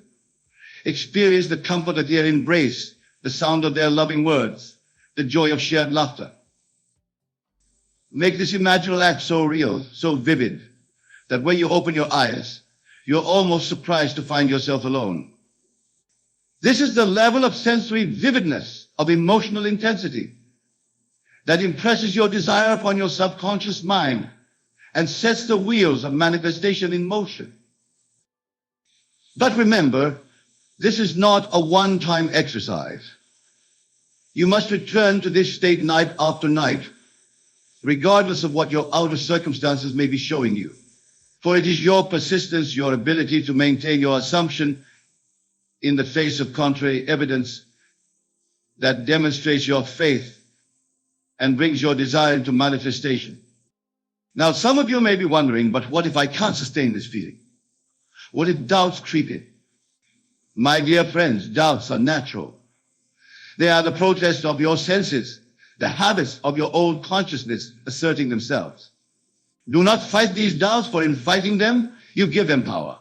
Instead, gently but firmly return to your asunder. Redirect your attention to the feeling of your wish fulfilled. Think of it like training a puppy. When the puppy wanders off, you don't scold it or become frustrated. You simply gently bring it back to where you want it to be. In the same way, when your mind wanders into doubt or negative thinking, gently but firmly bring it back to the feeling of your wish fulfilled. This practice, this constant returning to the state of your wish fulfilled, is what is meant a biblical injunction to pray without ceasing. It doesn't mean to constantly repeat words or petitions, but to maintain a state of consciousness, a feeling state that aligns with your desire. As you practice this, you will find that it becomes easier and more natural. What once required effort will become your default state. You will begin to live from the assumption of your wish fulfilled, and as you do, you will witness the miraculous unfolding of events in your outer world to match your inner conviction. But I caution you, do not become attached to the way in which your desire manifests. Your role is to assume the state of the wish fulfilled. It is not to dictate the means by which it comes about. The infinite intelligence that responds to your assumption knows far better than your conscious mind how to bring your desire into manifestation. Trust in this intelligence. Allow it to work on your behalf. Your job is simply to maintain your assumption, to live from the end, and to be open and receptive to the opportunities and circumstances that will inevitably arise to bridge the gap between your current reality and your desired state. Now let's address another important aspect of this principle. When I say believe you can and you are halfway there, I'm not suggesting that you should believe in your ability to make something happen. Rather, I'm urging you to believe in the present reality of your desire. You see, there's a subtle but crucial difference here. When you believe in your ability to achieve something, you are still placing your desire in the future, still seeing it as something to be attained. But when you believe in the present reality of your desire, you are acknowledging it as an already existing fact, simply awaiting your recognition and acceptance. This shift in perspective is powerful. It moves you from a state of wanting or needing to a state of having and being. And it is from this state of having and being that true creation occurs. Consider the biblical story of creation. God did not say, "Let there be light, and I hope it will come to pass." No, the declaration was clear and absolute: "Let there be light," and light was. This is the model of creation we are called to emulate. We are to declare the reality of our desire with the same absolute certainty, the same unwavering conviction. When you do this, when you assume the feeling of your wish fulfilled with complete faith, you are exercising your divine creative power. You are aligning yourself with the very force that created the universe. And that same force will move heaven and earth to bring your assumption into physical manifestation. But remember, my dear friends, with great power comes great responsibility. As you begin to grasp the magnitude of this creative principle, you must also cultivate wisdom and discernment in its use. For just as you can create experiences of joy, abundance, and fulfillment, you can also, through misuse of this power, create experiences of lack, limitation, and suffering. Therefore, I urge you to be mindful of your thoughts, your inner conversations, and most importantly, your habitual feeling states. For these are the seeds from which your future experiences will grow. Plant wisely. Tend to your mental garden with care, and you will reap a harvest beyond your wildest dreams. Now let us return to our central theme, believe you can and you are halfway there.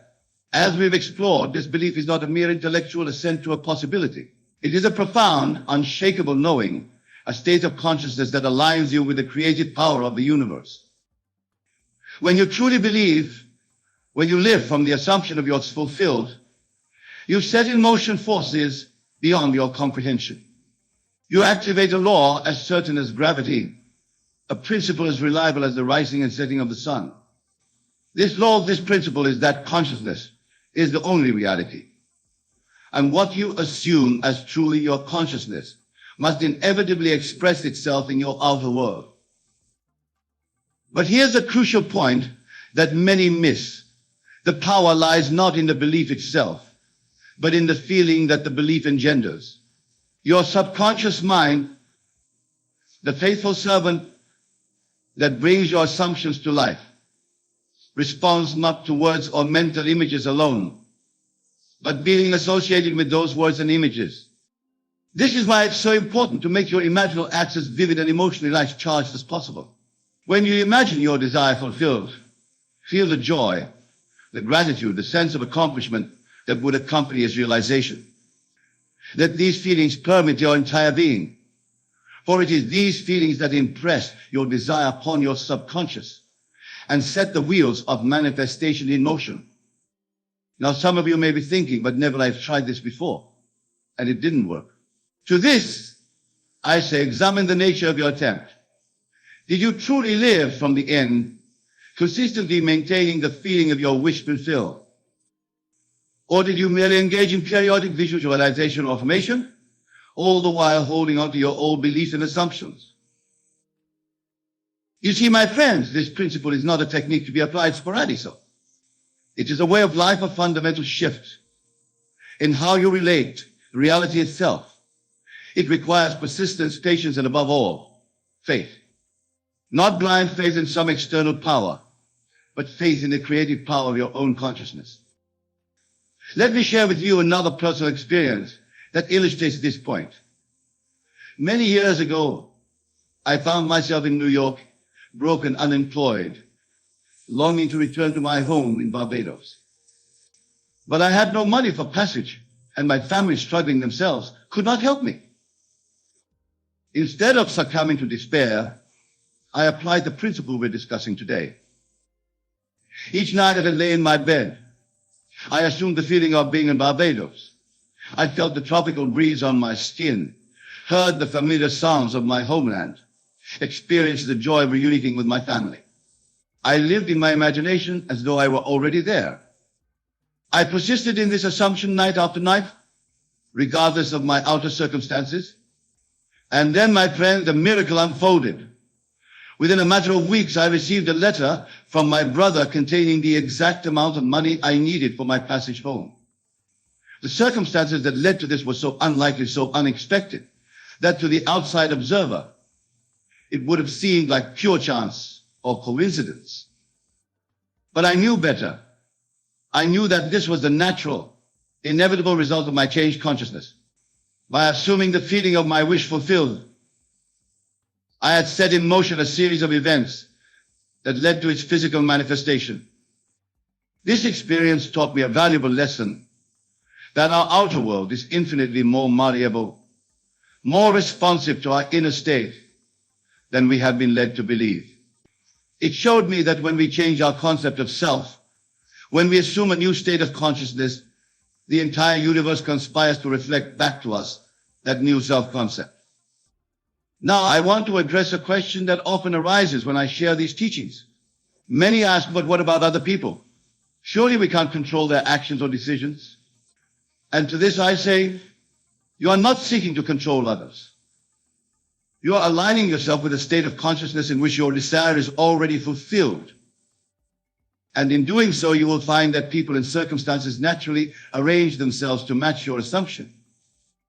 You see, other people in your life are not separate from you in the way you might think. In a very real sense, they are playing roles in the drama of your consciousness. As you shift your consciousness, as you assume a new state of being, you will find that others naturally respond in ways that support your new assumption. This is not manipulation or control. It is simply the outworking of a universal law, that your outer world must conform to your inner assumptions. As you change your concept of self, as you live from the state of your wish fulfilled, you will find that the entire world reshapes itself to match your new self-concept. But remember, this principle is not about imposing your will on others or the world around you. It's about aligning yourself with the creative power of the universe, about allowing your desires to manifest in harmony with the highest good of all concerned. When you operate from this level of consciousness, you'll find that your manifestations unfold in ways that are often far more wonderful than you could have imagined or planned. Now let us delve even deeper into the practical application of this principle. How do you maintain your assumption, your belief, in the face of contrary evidence? How do you persist when your senses scream that what you're assuming isn't true? The key, my dear friends, lies in understanding the nature of time. You see, time as we experience it in the physical world is an illusion. In the realm of consciousness, in the world of imagination, all possibilities exist simultaneously. The state you desire to experience is not something in the future.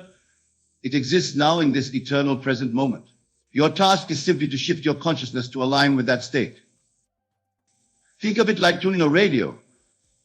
All stations are broadcasting simultaneously, but you can only hear the one to which your radio is tuned. In the same way, all possible states of being are available to you right now.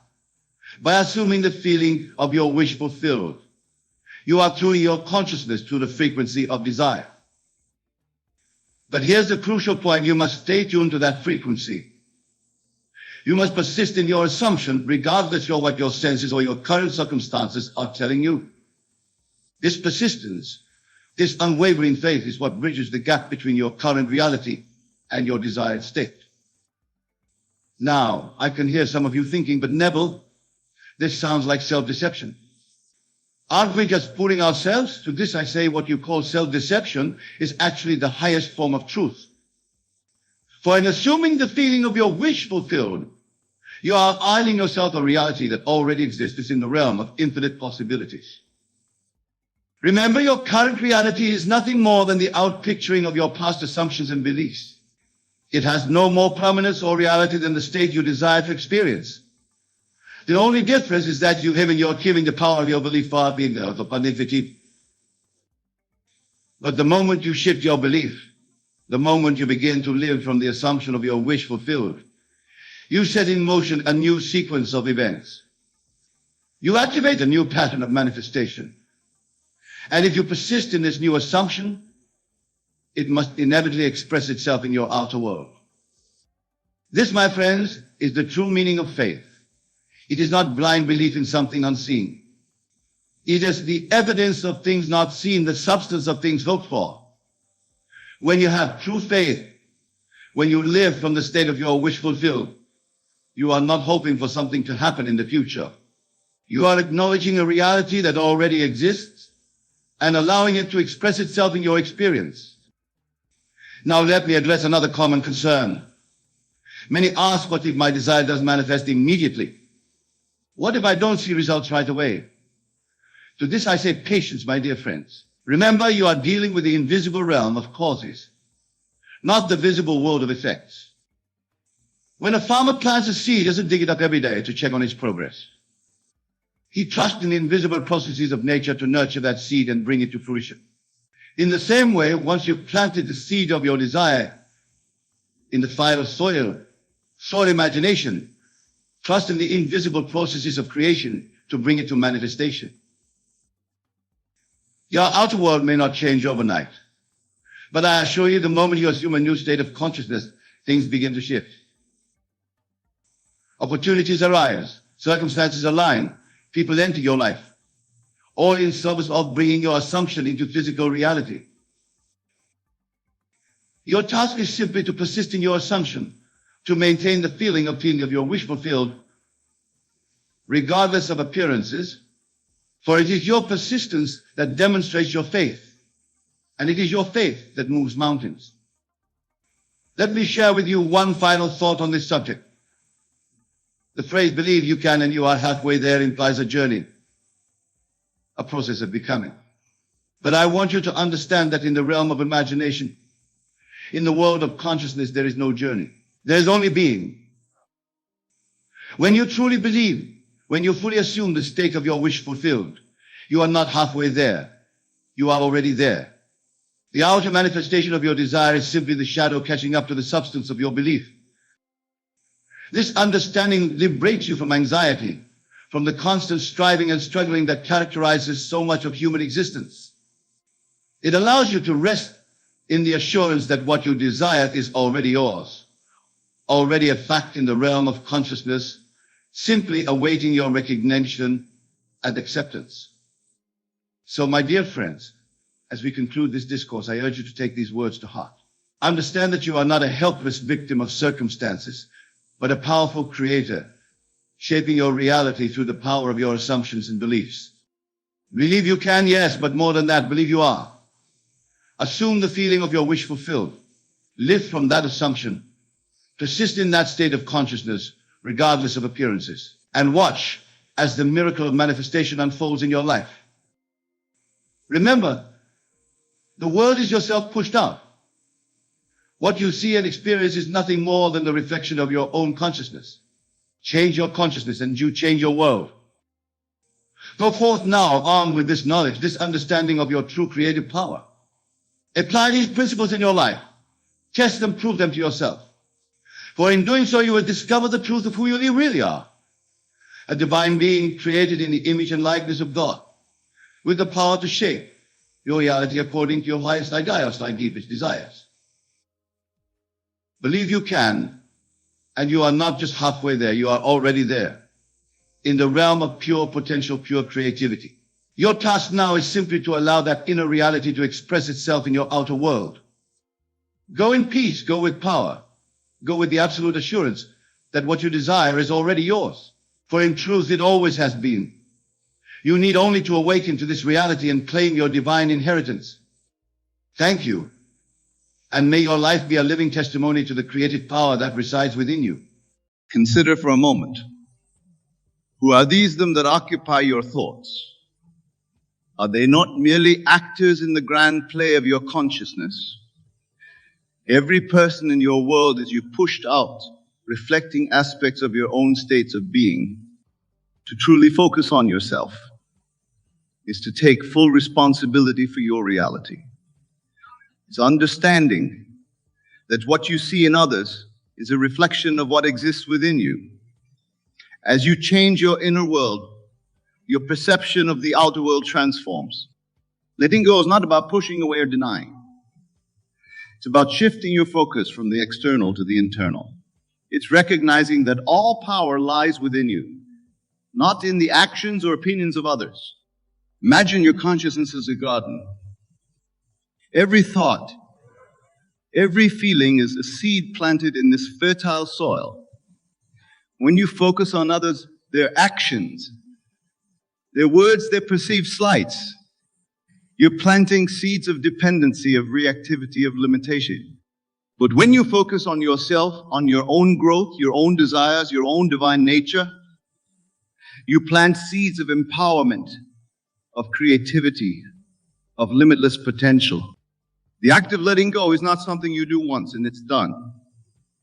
It's a continuous choice, a moment-by-moment decision to return your focus to yourself, to your own state of being.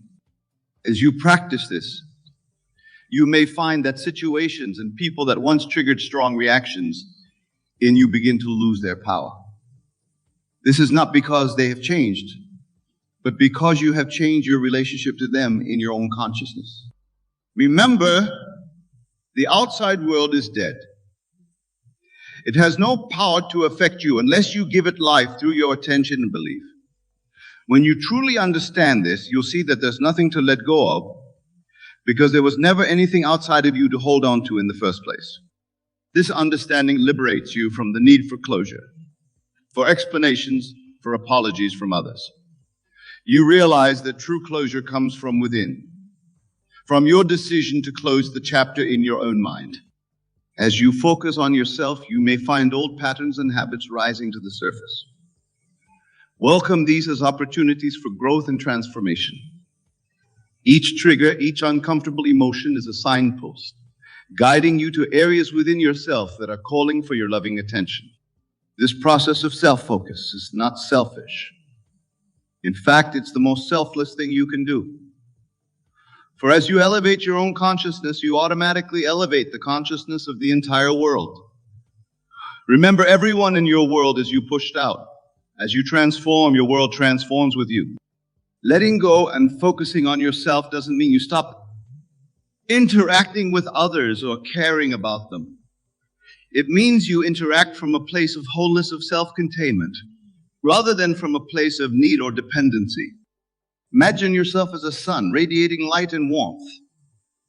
A sun doesn't need anything from the planets that orbit it. It simply shines, and in its shining gives life and light to everything around it.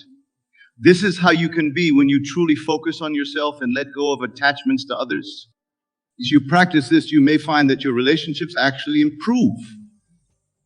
Because you're no longer coming from a place of need or expectation, you're free to love unconditionally, to give without demanding anything in return. This state of being is your natural state. It's who you truly are beneath the layers of conditioning and false beliefs. As you focus on yourself, you're really focusing on uncovering this true self, this divine aspect of you that is one with the creative power of the universe. Remember, every time you find yourself fixated on others, the actions, their words, their approval or disapproval, gently bring your focus back to yourself. Ask yourself, what state am I occupying right now? Is this the state I want to be in? If not, what state would I prefer? This simple practice, done consistently, has the power to transform your entire life. Because as you change your state, you change your world. Letting go is not about forcing yourself to forget or to stop caring. It's about shifting your point of power from the external to the internal. It's recognizing that all the love, all the approval, all the security you've been seeking from others has always been within you. As you focus on yourself, you may find that desires you once thought were crucial begin to fall away. This is natural. As you align more fully with your true self, your desires naturally come into harmony with your highest good. This process of letting go and focusing on yourself is really a process of remembering who you truly are. So return to your natural state of being, a state of wholeness, of creative power, of divine love. In this state, you no longer need to control or manipulate others or external circumstances. You simply are, and in your being, you naturally create a world that reflects your inner state of wholeness and abundance. As you continue this practice, you may find that synchronicities and coincidences begin to occur more frequently in your life. This is because as you focus on yourself and let go of attachments, you align more fully with the creative flow of the universe. Remember, the universe is not outside of you. It flows through you. It expresses itself as you.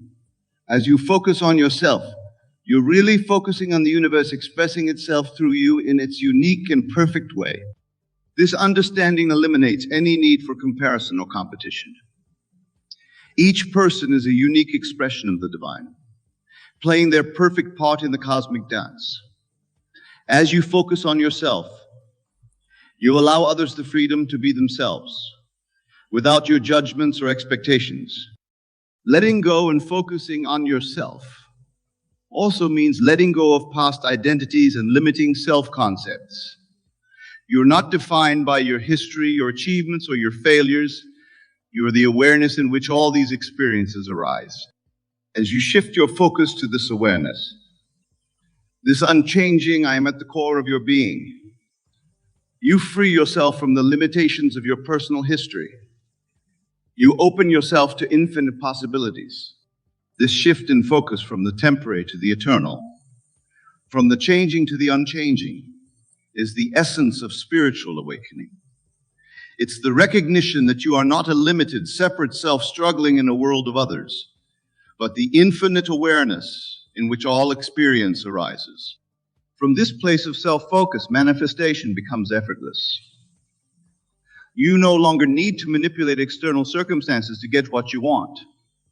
You simply assume the state of having your desire fulfilled, and the outer world naturally reorganizes itself to match your inner state. This is the true meaning of seek ye first the kingdom of heaven, and all these things should be added unto you. The kingdom of heaven is not a place, but a state of consciousness. It's a state of knowing yourself as one with the creative power of the universe.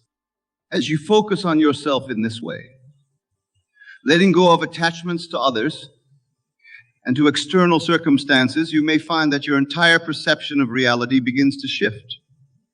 What once seemed solid and unchangeable now appears fluid and responsive to your consciousness. This shift in perception is the dawning true freedom. You realize that you are not bound by anything outside of you because there is nothing outside of you. All is within your consciousness, responsive to your state of being. Letting go, then, is not about releasing something external, but about releasing limiting beliefs and concepts within your own mind. It's about letting go of the idea that anything or anyone outside of you has the power to determine your state of being. As you focus on yourself, you may find that old wounds and traumas begin to surface.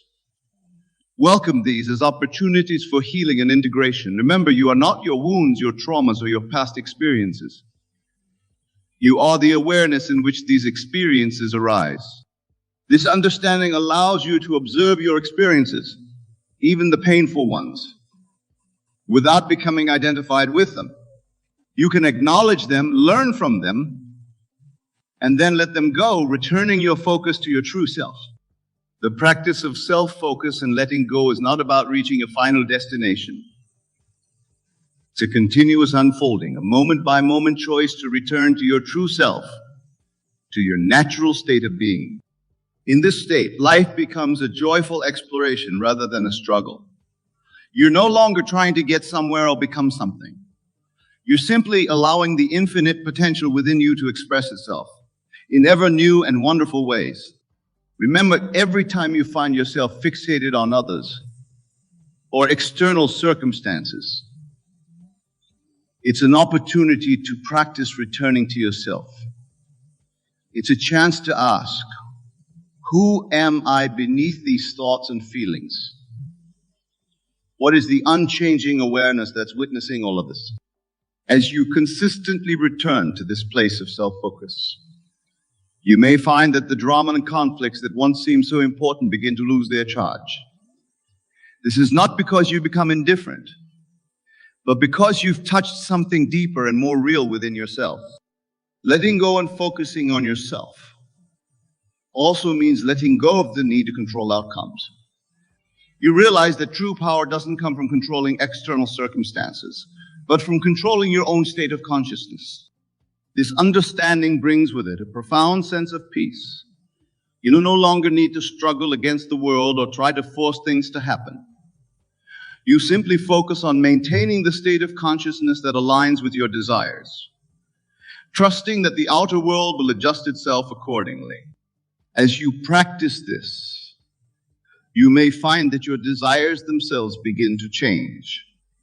As you let go of attachments to others and external circumstances, you become more attuned to your true desires, the desires that arise from your deepest self, not from social conditioning or the need for approval from others. This process of uncovering your true desires is part of focusing on yourself. It's about listening to your own inner voice rather than the voices of others, society at large. Remember, every desire is ultimately a desire for a state of being. When you focus on yourself, you realize that you have direct access to any state of being you desire, regardless of external circumstances. This realization is incredibly liberating. You no longer need to wait for something outside of you to change in order to feel the way you want to feel. You can choose your state of being right now in this moment. As you practice this, you may find that manifestation becomes almost instantaneous. Because you're no longer waiting for external circumstances to change before you assume the state of your wish fulfilled. You collapse time and bring your desires into the present moment. Letting go and focusing on yourself also means letting go of the need for validation or approval from others. You realize that the only approval that truly matters is your alignment with your own highest self. This doesn't mean you become inconsiderate of others. On the contrary, when you're no longer seeking approval or validation from others, you're free to interact with them from a place of genuine love and respect. As you focus on yourself, in this way, you may find that your sense of identity begins to expand. You no longer define yourself by your roles, your relationships, or your achievements. You recognize yourself as the infinite awareness in which all of these arise. This expanded sense of self naturally leads to a greater sense of connection to all of life. As you let go of the limited, separate self, you open to the realization that all is one. Everyone and everything in your world is an expression of the same consciousness that you are. From this place of unity consciousness, letting go of attachments to others becomes natural and effortless. You realize that there's nothing to let go of because there's no separation in the first place. All is you, expressing itself in infinite variety. This understanding brings with it a profound sense of love and compassion, not the personal, needy love that seeks to get something from others, but the impersonal, all-encompassing love that is your true nature. As you focus on yourself and let go in this way, you may find that your entire life becomes a form of meditation. Every experience, every interaction becomes an opportunity to return to your true self, to the unchanging awareness at your core. Remember, this practice of self-focus and letting go is not about achieving a perfect state where you never think about others or get caught up in external circumstances. It's about developing the ability to continually return to yourself, to your center, no matter what's happening around you. This ability to return to yourself is your true power. It's what allows you to maintain your state of being regardless of external conditions. It's what makes you the creator of your reality rather than a victim of circumstances. As you cultivate this ability, you may find that life begins to flow more smoothly. Challenges that once seemed insurmountable now appear as opportunities for growth and self-realization. Conflicts with others dissolve as you no longer need them to be different for you to feel okay. Letting go and focusing on yourself also means letting go of the need to know everything, to have all the answers. You become comfortable with uncertainty, recognizing it as the field of all possibilities. This comfort with uncertainty opens you up to guidance from your highest self, your intuition. As you focus on yourself, you become more tuned to this inner guidance, trusting it even when it doesn't make logical sense. Remember, your logical mind is limited by past experiences and societal conditioning. Your intuition, on the other hand, is connected to the infinite wisdom of the universe. As you learn to trust and follow this guidance, you'll find yourself naturally aligned with the flow of life. Focusing on yourself doesn't mean you become self-absorbed or uncaring about others. Paradoxically, the more you focus on your true self, the infinite awareness at your core, the more you're able to be truly present with others. This presence is not based on need or attachment, but on the recognition of your shared essence. You're able to see beyond the surface personality to the divine being within each person you encounter. As you practice this, you may find that your relationships transform. They become based on mutual respect and appreciation rather than need or dependency. You're able to love others not for what they can give you, but for who they truly are. Letting go and focusing on yourself also means letting go of limiting beliefs about what's possible for you. As you connect more deeply with your true self, you realize that you are limited only by your own imagination and beliefs. This realization opens up infinite possibilities for your life. You're no longer bound by your past, by societal expectations, or by what others think is possible for you. You're free to create your life exactly as you desire it to be. Remember, the only limits that exist are those you accept in your own mind. As you focus on yourself and let go of these limiting beliefs, you open yourself to the infinite potential that is your birthright. This process of letting go and focusing on yourself is really a process of remembering your true nature. It's a return to the state of being that is natural to you, a state of wholeness, of creative power, of divine love. In this state, you no longer need to seek completion or fulfillment from others or from external circumstances. You recognize that you are already complete, already whole, already one with the source of all being. As you embody this truth, you may find that your entire life becomes an expression of joy and creativity. You no longer do things out of obligation or fear, but out of the sheer delight of expressing your true nature. Focusing on yourself in this way also means taking full responsibility for your life experience. You recognize that your outer world is a reflection of your inner state, and you no longer blame others or external circumstances for your experiences. This level of responsibility is incredibly empowering. It means that you have the power to change your life experience simply by changing your state of consciousness. You are no longer at the mercy of external conditions.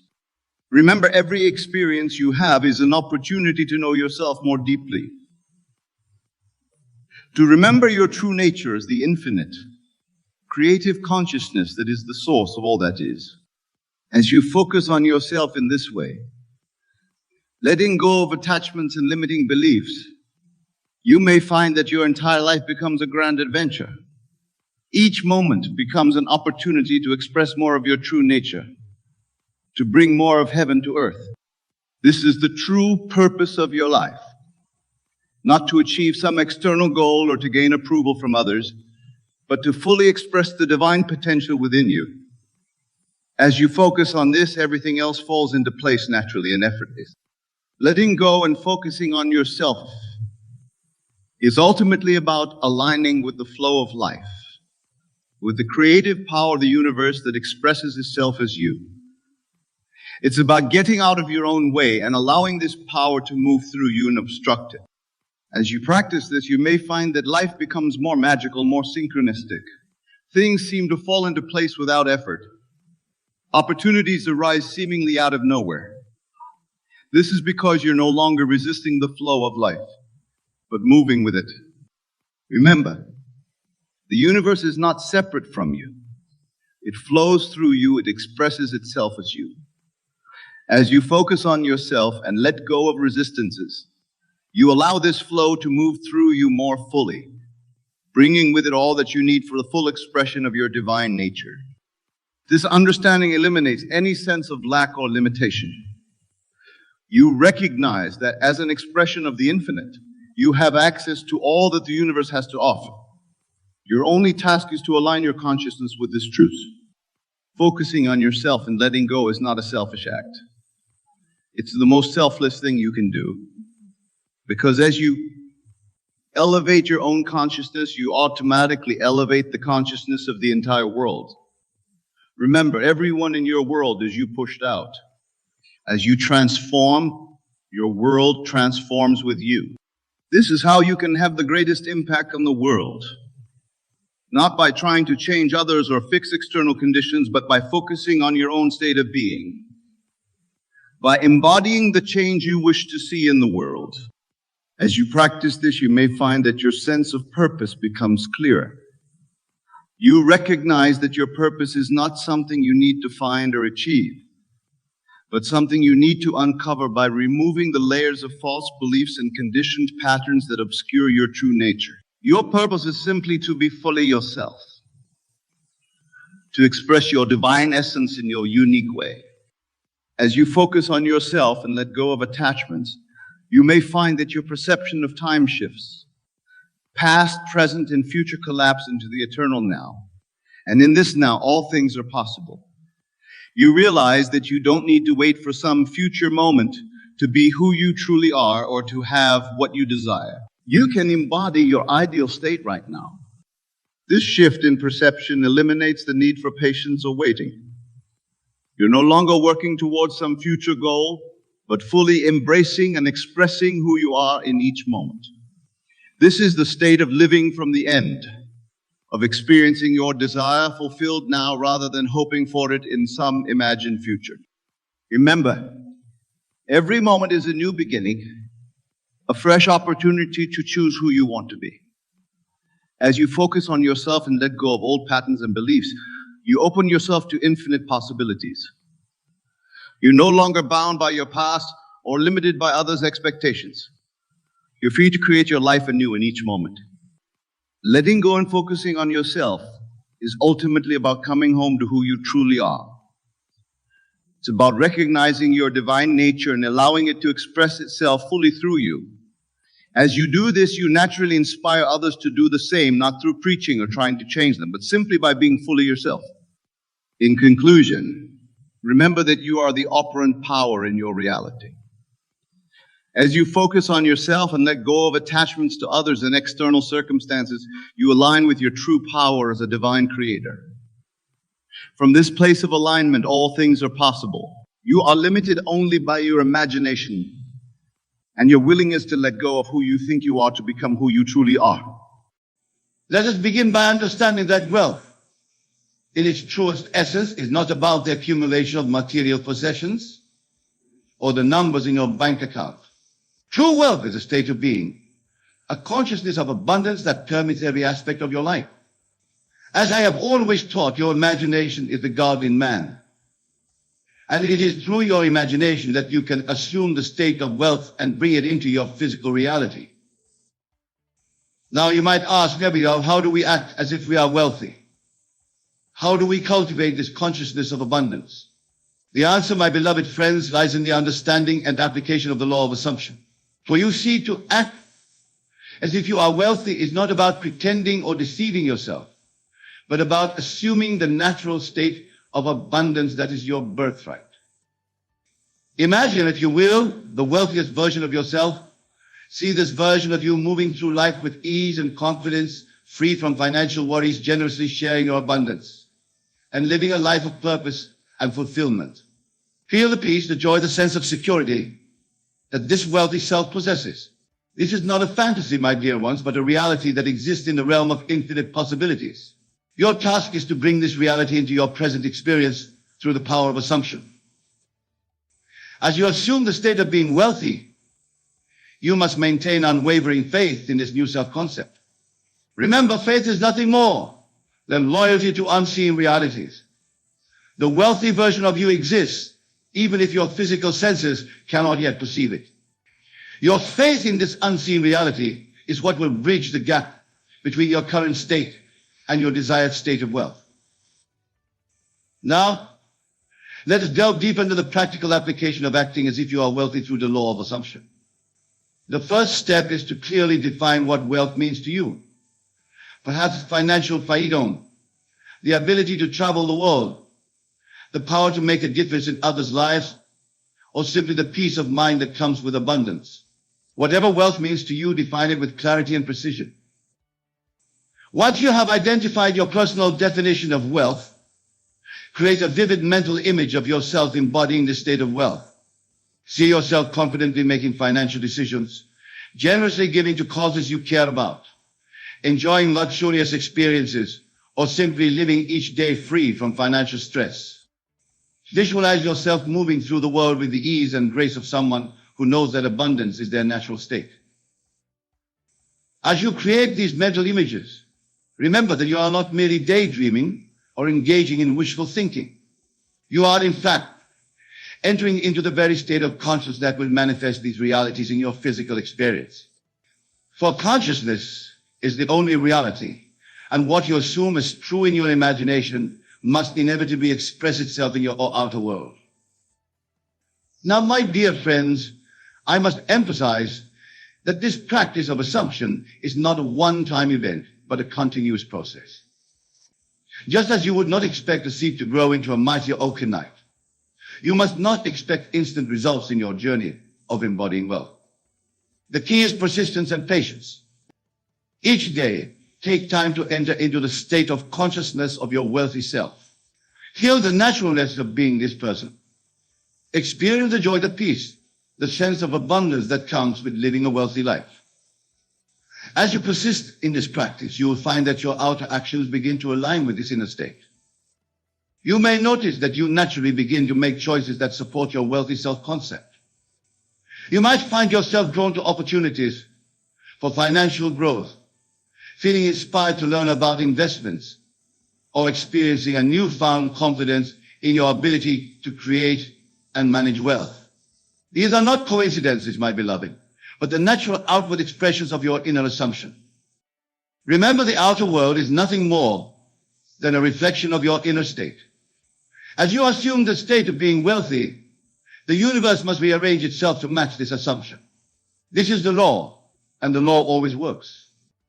Now, some of you might be thinking, but Neville, what about my current financial situation?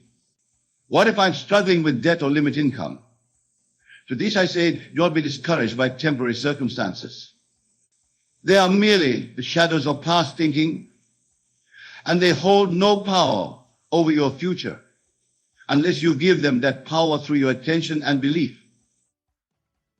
When you encounter financial challenges, return to your practice of assumption. Step once again into the consciousness of your wealthy self. Feel the abundance, the security, the unwavering knowing that all your needs are met and more. From this state of consciousness, you will find the inner resources to overcome any financial obstacle. Moreover, understand that true wealth is not about hoarding resources or living in excess. It is about cultivating a state of abundance that allows you to live shyly and generously. Your wealthy self is not a miser counting coins, but a channel through which abundance flows, blessing both yourself and others. As you continue on this journey of acting as if you are wealthy, you may find that your definition of wealth itself evolves. What once seemed like unattainable luxury may transform into a natural expression of your abundant nature. This is the magic of living from the end being the state of consciousness of your ideal wealthy self. Now let us explore another crucial aspect of acting as if you are wealthy, the power of your self-talk. The words you speak to yourself, both silently and aloud, shape your self-concept and, consequently, your reality. To embody wealth, you must cultivate wealthy thinking and speaking. Begin to speak to yourself as if you were already the wealthiest version of yourself. Instead of saying, I can't afford that, affirm, I choose to allocate it and resources differently. Rather than lamenting, I never have enough money, declare, I am constantly attracting wealth and abundance into my life. These are not mere positive affirmations, my dear ones. They are declarations of your true state of being, which your outer world must inevitably reflect. As you reshape your self-talk, you are literally reprogramming your subconscious mind. And it is from the subconscious that all your financial behaviors and habits spring forth. By consistently speaking to yourself as a wealthy individual, you are planting seeds in the fertile soil of your subconscious, seeds that will grow into the fruits of financial abundance in your life. Remember, my beloved friends, that your every word is a decree going forth to shape your reality. Therefore, choose your words wisely. Speak of yourself and your life in terms of abundance, prosperity, and wealth. As you do so, you will find that your actions naturally begin to align with these words. Now let us address a common misconception about acting as if you are wealthy. Many believe that this practice requires spending money recklessly or pretending to have resources you don't possess.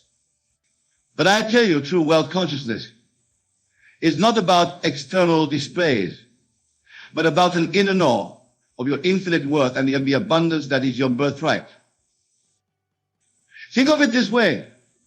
Does a king need to constantly assert his kingship? Does a millionaire need to prove their wealth to others? No, they simply are who they are, confident in their state of being. In the same way, when you fully embody the consciousness of your wealthy self, you need not prove anything to anyone. Your wealth becomes a natural, unquestionable aspect of who you are. This is why the practice of assumption is so crucial. By consistently assuming the state of your wealthy self, you are not pretending to be wealthy, but allowing your natural state of abundance to express itself through you. As you continue on this journey of acting as if you are wealthy, you may encounter moments of doubt or uncertainty, especially when faced with financial challenges. In these moments, I urge you to return to the fundamental truth. You are not seeking to become something you are not. You are simply awakening to the wealthy being you have always been beneath the surface of limiting beliefs and circumstances. Your task is not to create wealth, but to uncover and express the abundance that is inherent in your divine nature. For you are made in the image of God, and God is the very embodiment of infinite abundance and prosperity. Now let us explore the role of imagination in acting as if you are wealthy. Your imagination is not merely a tool for idle fantasy, but the very workshop in which you forge Ganta reality. Use your imagination deliberately and consistently to reinforce your wealthy self-concept. Each night as you lay down to sleep, imagine a scene that implies you are living as your wealthy self. Perhaps you see of making a significant charitable donation, or you feel the satisfaction of achieving a major financial goal. Make this imaginative scene as vivid and real as possible. Engage all your senses. Feel the emotions associated with this expression of wealth. As you fall asleep in this state, you are impressing your subconscious mind with the reality of your wealthy nature. And it is from the subconscious that all change begins. Your subconscious mind, impressed with new self-concept, will work tirelessly through the night to align your outer world with this inner truth. Remember, it is not a period of inactivity, but a time when your subconscious mind is most receptive to new impressions. By falling asleep in the consciousness of your wealthy self, you are planting seeds that will bear fruit in your waking life. As you awaken each morning, take a moment to recall and re-enter the state of consciousness of your wealthy self before you begin your day. Feel the confidence, the sense of security, the joy that comes with being this version of you. From this state of consciousness, you will naturally make choices and take actions aligned with your wealthy nature throughout the day. Now, my dear friends, I want to address a question that may be arising in the base. What about hard work and effort? Isn't wealth about earning and saving? To this I say, true wealth transcends the traditional concepts of earning and saving. When you operate from the state of being your wealthy self, opportunities for financial growth naturally present themselves. And wise financial decisions flow effortlessly from your state of abundance consciousness. Think of it this way. Does a tree need to strain to produce fruit? Does the sun need to exert effort to shine? No, these are natural expressions of their essential nature. In the same way, when you fully embody the consciousness of yourself, financial abundance becomes unsolved. This is not to say that you will never take action or make efforts towards your financial goals. But when these actions spring from a state of abundance consciousness, they feel joyful and inspired rather than burdensome or driven by fear of lack. As you continue to act as if you are wealthy through the law of assumption, you may notice changes not only in your financial situation, but in your entire perception of the world. You may find that opportunities for financial growth seem to present themselves more frequently. You may notice that people respond to you differently, perhaps with respect or a desire to collaborate on profitable. These changes are not coincidences, my beloved.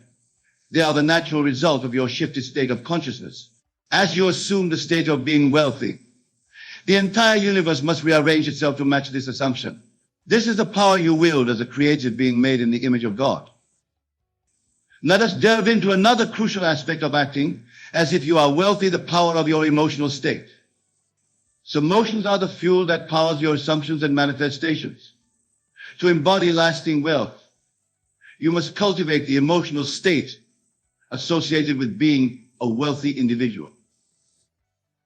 What does it feel like to be wealthy? Perhaps you feel a sense of security, of freedom, of expansiveness. Maybe you experience a deep sense of gratitude, knowing that you have more than enough to meet your needs and desires.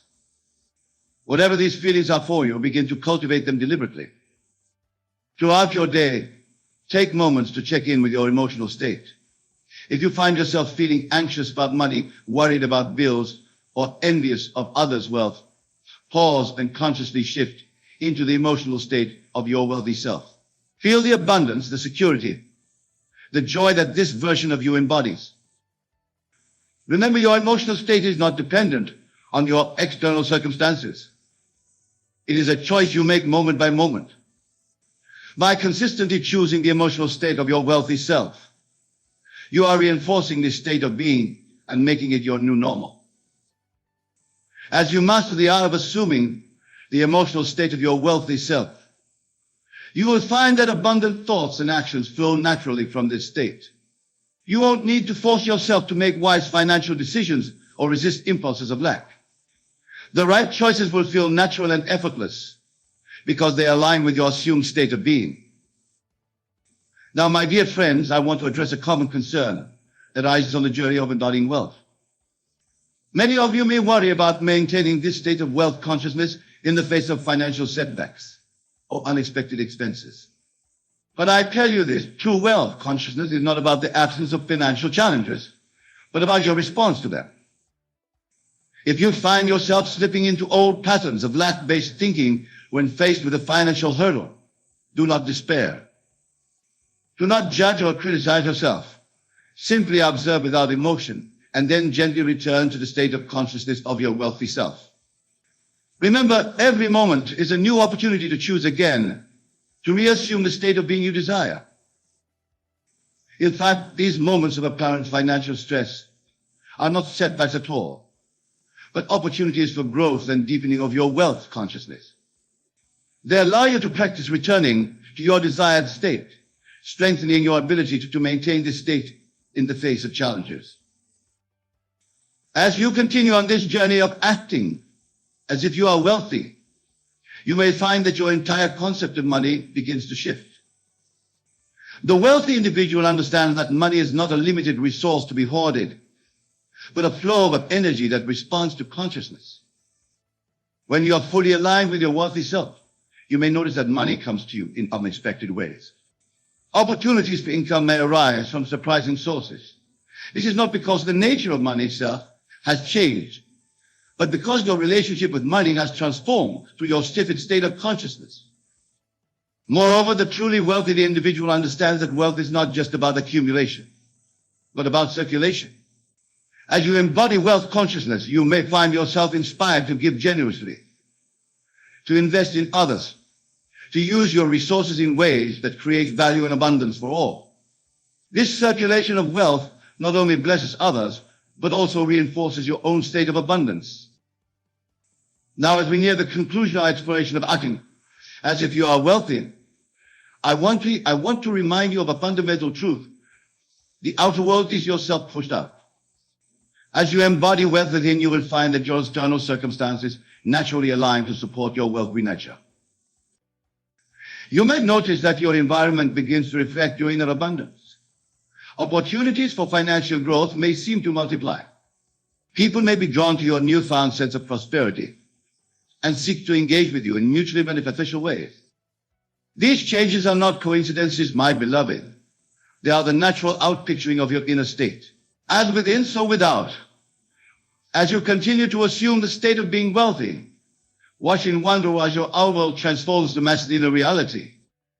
Remember, my dear friends, that this journey of acting as if you are wealthy is not about becoming something you are not.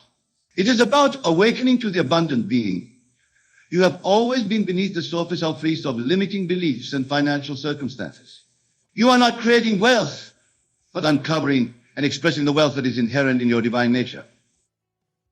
As we conclude our time together, I urge you to go forth and apply these principles in your daily life.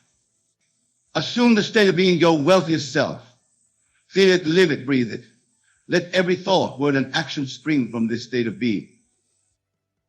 Know that as you do this, you are not only transforming your own life, but contributing to the elevation of all humanity. For as you express your wealthy nature, you inspire others to do the same. You become a living testament to the power of assumption and the law of consciousness. My beloved friends, you have within you all that you need to embody true wealth.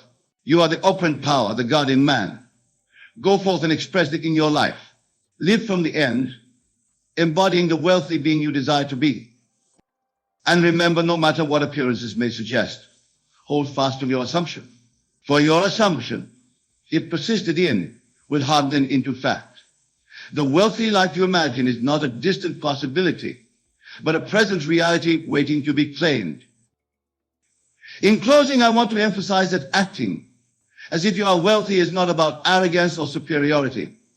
True wealth brings with it a deep sense of humility and gratitude. As you embody your wealthy self, cultivate a spirit of thankfulness for all that you have and all that is coming to you. Begin each day with a heart full of gratitude. Give thanks for the abundance that surrounds you, even if it's not yet visible to your physical eyes. Thank the universe for the wealth that is flowing to you, for the opportunities that are unfolding, for the prosperity that is your natural state. This attitude of gratitude is not merely a nice sentiment. It is a powerful force that aligns you even more fully with the state of wealth you are assuming.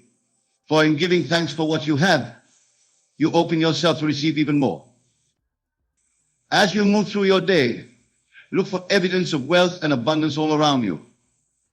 Appreciate the beauty of nature, the kindness of strangers, the opportunities for growth and learning that surround you. These too are forms of wealth, often overlooked but infinitely valuable. Remember, my dear ones, that wealth is not just about money. It encompasses richness in all areas of life, in relationships, in health, in experiences, in personal growth. As you act as if you are wealthy, allow this sense of abundance to permeate every aspect of your being. You see yourself as a conduit for wealth and abundance, not just for yourself, but for all those around you. Visualize wealth flowing through you, blessing your life and the lives of others.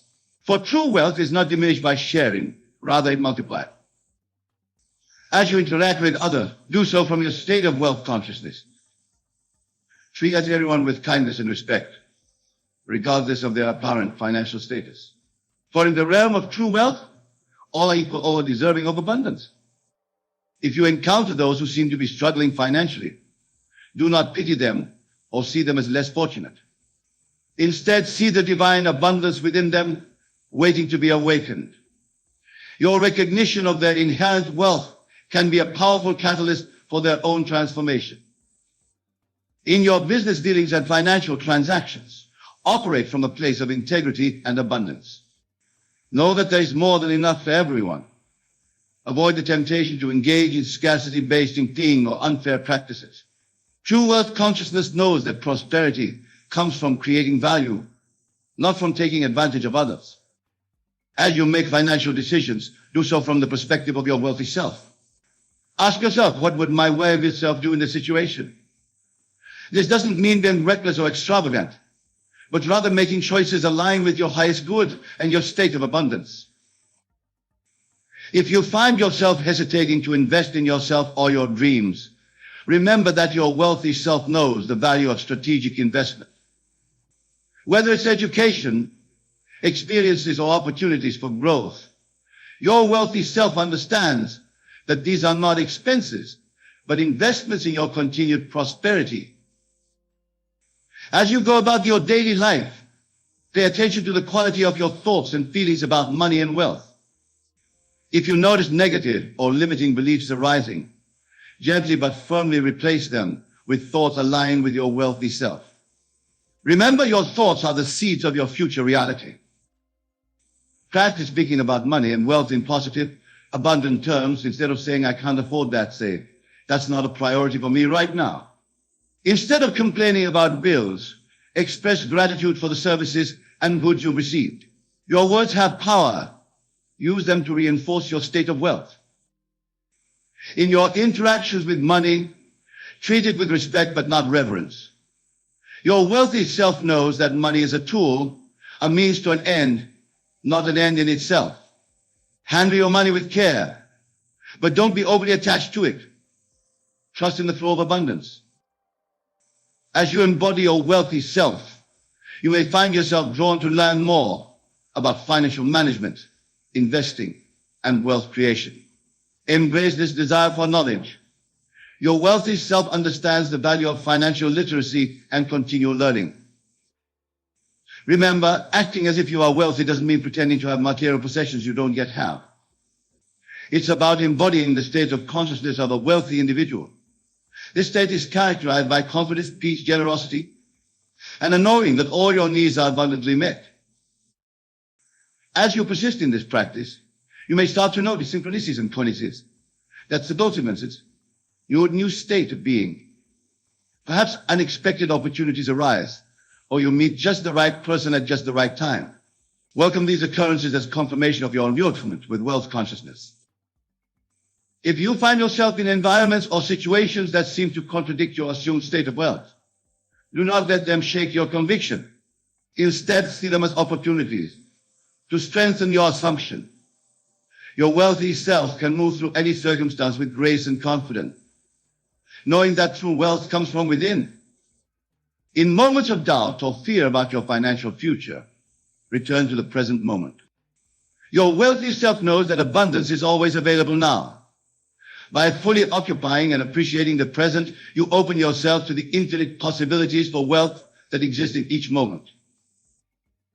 As you continue to act as if you are wealthy, you may find that your desires and goals evolve. What once seemed like the pinnacle of wealth may now feel easily attainable. Allow your vision of wealth to expand. Your wealthy self knows that there are no limits to abundance. Remember, my dear friends, that this practice of acting as if you are wealthy is not about reaching a final destination. It's about embodying a state of being, a way of moving through the world. There's always room for growth, always new levels of abundance to explore. As you embody your wealthy self, you become a beacon of abundance for others. Without saying a word, your energy and presence inspire those around you to consider new possibilities for themselves. In this way, your personal transformation becomes a gift to the world. Finally, my beloved, know that in assuming the state of wealth, you are aligning yourself with your true nature. For you are, in essence, a being of infinite abundance. You are an expression of the divine which knows no lack or limitation. Go forth then and live from this truth. Act as if you are wealthy, not as a pretense, but as an expression of your deepest, most authentic self. For in doing so, you not only transform your own life, but contribute to the elevation of consciousness of all humanity. Remember, the wealthy life you seek is not in some distant future. It is here now waiting for you to step into it. Through your assumption, through your unwavering faith, you bring it into manifestation. May your journey be filled with joy, abundance, and the ever unfolding realization of your infinite worth. Until we meet again, remember, you are the author of your life story. Write it with wealth, with purpose, with love. Thank you for joining me on this exploration of acting as if you are wealthy. May your path be blessed with endless prosperity and abundance. Good night and God bless you all. Let us begin by understanding the nature of your mind and the power of your thoughts. Your mind, my dear friends, is not confined to the gray matter within your skull. It is a vast, limitless realm that extends far beyond the boundaries of your physical form. It is the canvas upon which all your experiences are painted, the stage upon which the drama of your life unfolds. Your mind is the very foundation of your existence, the soil in which all your experiences, all your circumstances, all your relationships take root and flourish. Now you might wonder, Neville, how do we harness the power of our minds to navigate through tough times? How do we maintain positive thinking when the world around us seems filled with challenges and difficulties? The answer, my dear friends, lies in the art of conscious imagination and the power of your assumptions. You see, the world you experience is nothing more than the outpicturing of your own consciousness. Your thoughts, beliefs, and assumptions about yourself and the world around you are constantly being projected outward and manifested in your physical reality. This is why it's of utmost importance to be vigilant about the nature of your thoughts, especially during challenging times. When faced with difficulties, it's all too easy to fall into patterns of negative thinking. We might find ourselves dwelling on our problems, focusing on what's wrong, and imagining worst-case scenarios. But I tell you this, such thinking only serves to perpetuate and intensify our challenges. For what you focus on expands, what you imagine with feeling hardens into fact. The key to navigating tough times lies in your ability to maintain positive thinking despite outer appearances. This doesn't mean denying the existence of challenges or pretending that everything is perfect when it clearly isn't. Rather, it means choosing to focus your mental energy on the solution rather than the problem, on the desired outcome rather than the current difficulty. Consider for a moment the difference between a mind focused on problems and one focused on solutions. The problem-focused mind sees obstacles everywhere, feels overwhelmed and helpless, and often thinks in despair or resignation. But the solution-focused mind, the positively oriented mind, sees opportunities for growth and transformation. It remains hopeful and resourceful, knowing that within every challenge lies the seed of an equal or greater benefit. This, my friends, is the essence of positive thinking for tough times. It's about training your mind to see beyond current circumstances, to hold fast to a desired reality, even when your senses scream otherwise. It's about using your God-given of imagination to create a bridge from where you are to where you want to be. But here's a crucial point that so many miss. It's not enough to simply think positive thoughts in a superficial way.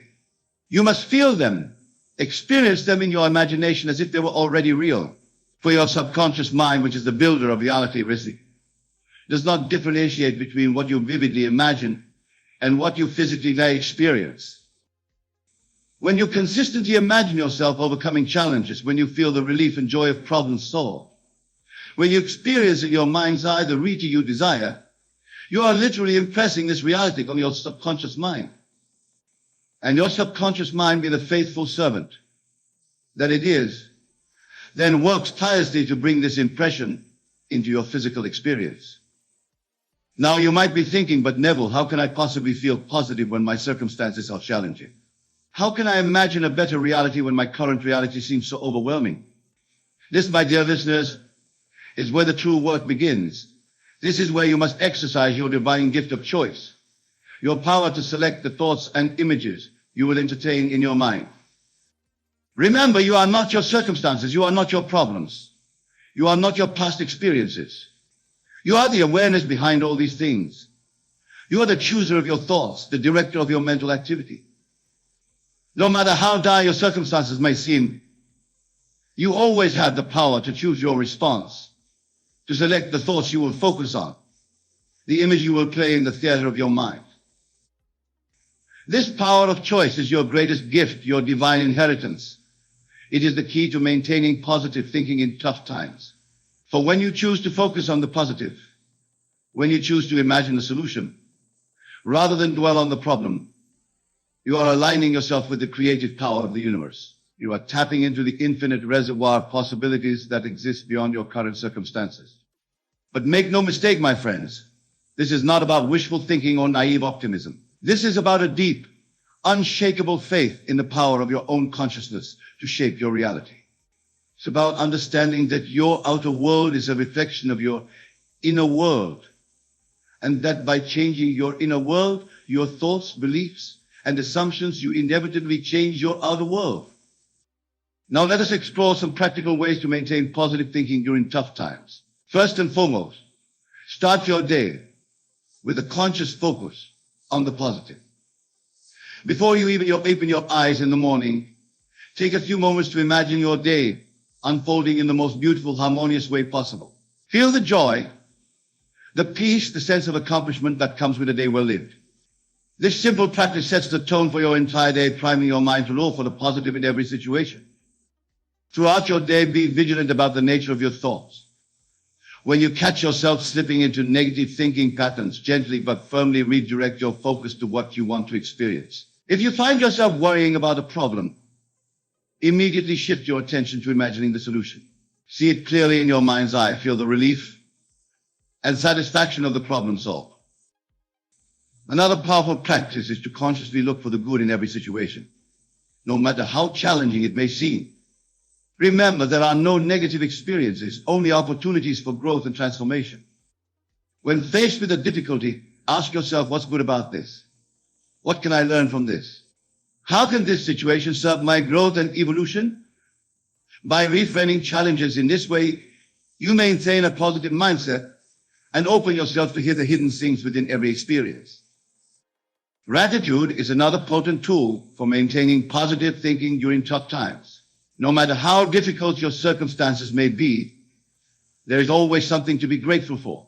Perhaps it's the air you breathe, the beat of your heart, the love of a friend or family member. By focusing on what you're grateful for, you shift your energy from lack to abundance, from fear to love, from scarcity to plenty. Practice gratitude consciously and consistently. Each night before you sleep, review your day and find at least 3 things you're genuinely grateful for. Feel the gratitude deeply. Let it fill your heart and radiate throughout your being. As you do this consistently, you'll find that your mind naturally begins to look for things to appreciate, even in the midst of challenges. Now, my dear friends, I want to address a common misconception about positive thinking. Many believe that thinking positively means denying the existence of problems or pretending that everything is perfect when it clearly isn't. This is not the case at all. Positive thinking is not about denial, it's about perspective and focus. Acknowledging the existence of a challenge doesn't mean you have to dwell on it or let it dominate your thoughts. You can acknowledge a problem while simultaneously focusing your mental and emotional energy on the solution. This is the essence of positive thinking in tough times. Not denying the reality of your pure circumstances, but choosing to focus on the reality you wish to create. Remember, my dear listeners, that your imagination is the workshop of God. It is the creative power through which all things are brought into being.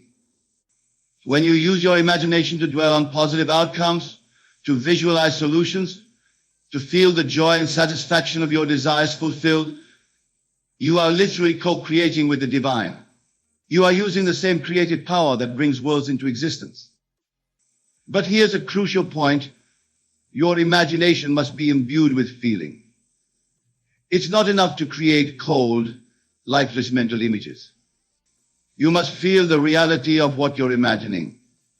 Feel the relief of problems solved, the joy of dreams fulfilled, the peace of challenges overcome. For it is your feeling that gives life to your imaginal acts, that impresses them upon your subconscious mind and brings them into physical manifestation. As you practice positive thinking in this way, you may encounter resistance. Old habits of negative thinking may try to reassert themselves. Doubts may arise, questioning the efficacy of your positive focus in the face of seemingly insurmountable challenges. This is natural, my friends. These are simply the old patterns fighting for survival. When you encounter this resistance, do not fight against it. Fighting only gives it more power. Instead, observe it with detachment and compassion. Recognize it for what it is, the dying gasp of old, limiting beliefs. Then gently but firmly redirect your focus to your new, empowering vision of reality. Remember, persistence is key. The mental diet of positive thinking is not a one-time event, but a consistent practice. Just as you wouldn't expect to transform your physical body with a single workout, you cannot expect to transform your mental landscape with a single positive thought. It requires persistent effort. But here's the beautiful truth. As you persist in this practice, it becomes easier and more natural. Your mind begins to naturally gravitate towards positive thoughts. You begin to automatically look for the good in every situation, to focus on solutions rather than problems, to imagine positive outcomes rather than negative ones. As you maintain this positive focus, you'll begin to notice profound changes in your life. You may find that challenges which once seemed insurmountable now appear as opportunities for growth. You may notice synchronicities and coincidences occurring more frequently, guiding you towards solutions and opportunities. You may experience a deep sense of peace and confidence, knowing that you have the power to navigate any challenge that comes your way. But perhaps the most profound change will be in your relationship with yourself and with life itself. As you cultivate the habit of positive thinking, you develop a deep trust in life, a knowing that all is working out for your highest good. You begin to see yourself as a powerful creator, capable of shaping your reality through the power of your thoughts and imagination. This shift in perspective is truly transformative. It allows you to approach even the toughest times with a sense of curiosity and excitement, knowing that within every challenge lies an opportunity for growth and expansion. You begin to welcome challenges as opportunities to exercise your creative power, to demonstrate the principle of positive thinking in action. Now, my friends, I want to address a question that often arises when discussing positive thinking in tough times. Many ask Neville, how do I maintain positive thinking when the evidence of my senses contradicts my desired reality? How do I stay positive when everything around me seems to be falling apart? To this I say, your senses show you the world as it is, but your imagination shows you the world as it can be. Your senses reflect the harvest of your past thoughts and beliefs, but your imagination is the seed of your future reality. When your senses contradict your desired reality, that is the time to double down on your positive focus, to immerse yourself even more deeply in the feeling of your wish fulfilled.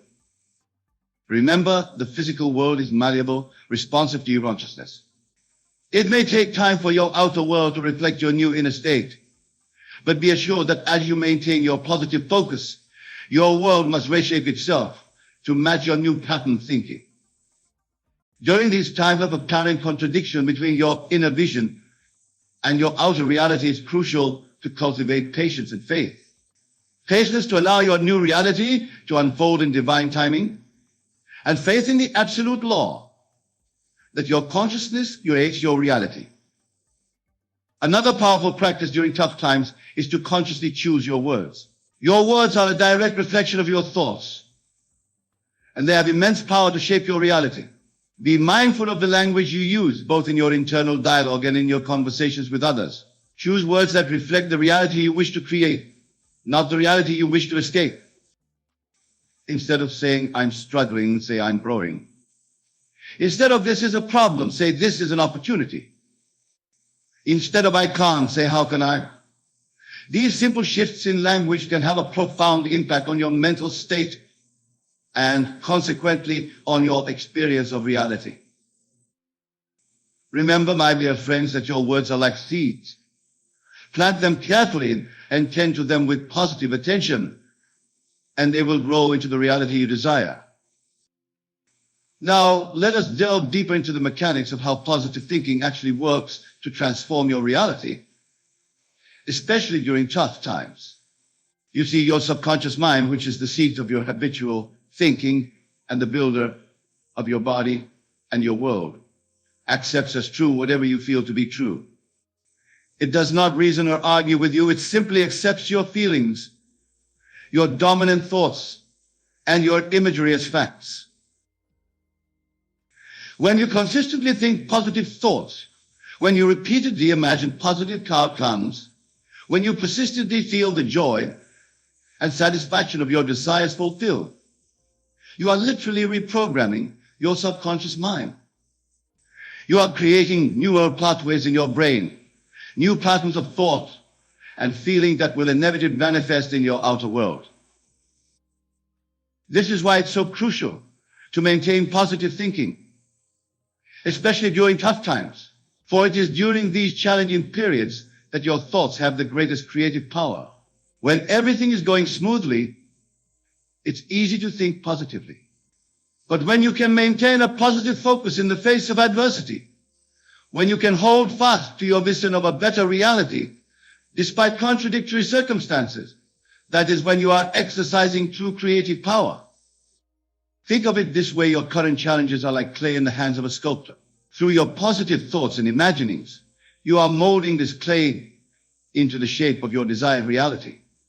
The tougher the times, the more pliable the clay becomes, offering you greater opportunity for transformation and growth. But remember, this molding process requires persistence and patience. Just as a sculptor doesn't expect a masterpiece to emerge from a single touch, you cannot expect your circumstances to transform overnight. It requires consistent, persistent application of positive thinking, a steadfast focus on your desired outcome, and an unwavering faith in the creative power of your consciousness. As you persist in this practice, you'll begin to notice subtle shifts in your experience. Perhaps you'll find yourself feeling more peaceful, more confident in your ability to handle challenges. You might notice opportunities appearing where before you saw only obstacles. You might find relationships improving, challenges resolving themselves in unexpected ways.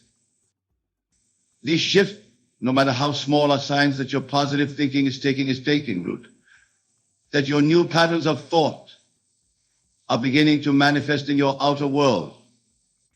Acknowledge these changes with gratitude, for they are the early fruits of your mental labor, the first indication that your world is reshaping itself to match your new positive focus.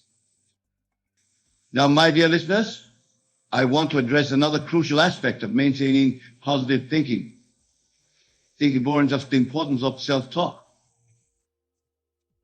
The conversations you have with yourself, the way you speak to yourself in the privacy of your own mind, have a profound impact on your ability to maintain a state of growth. Many of us, when faced with challenges, fall into patterns of negative self-talk. We berate ourselves for past mistakes. We doubt our ability to overcome obstacles. We speak to ourselves in ways we would never speak to a friend. This negative self-talk is incredibly damaging, for it reinforces feelings of helplessness and perpetuates negative patterns of thought and behavior.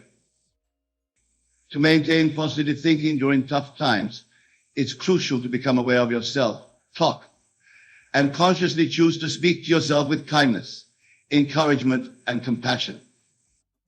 Treat yourself as you would a dear friend facing a similar challenge.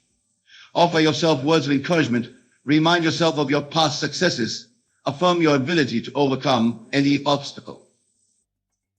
Remember, you are always listening to yourself. Every word you speak, whether aloud or in the silence of your mind, is a suggestion to your subconscious. Make sure these suggestions are positive, empowering, and aligned with the reality you wish to create. Another powerful practice for maintaining positive thinking during tough times is to surround yourself with positive influences. This includes the people you spend time with, the books you read, the music you listen to, the media you consume. All of these external influences have a subtle but significant impact on your state of mind. Choose to spend time with people who uplift and inspire you, who believe in you and support your growth. Read books that expand your mind and nourish your soul.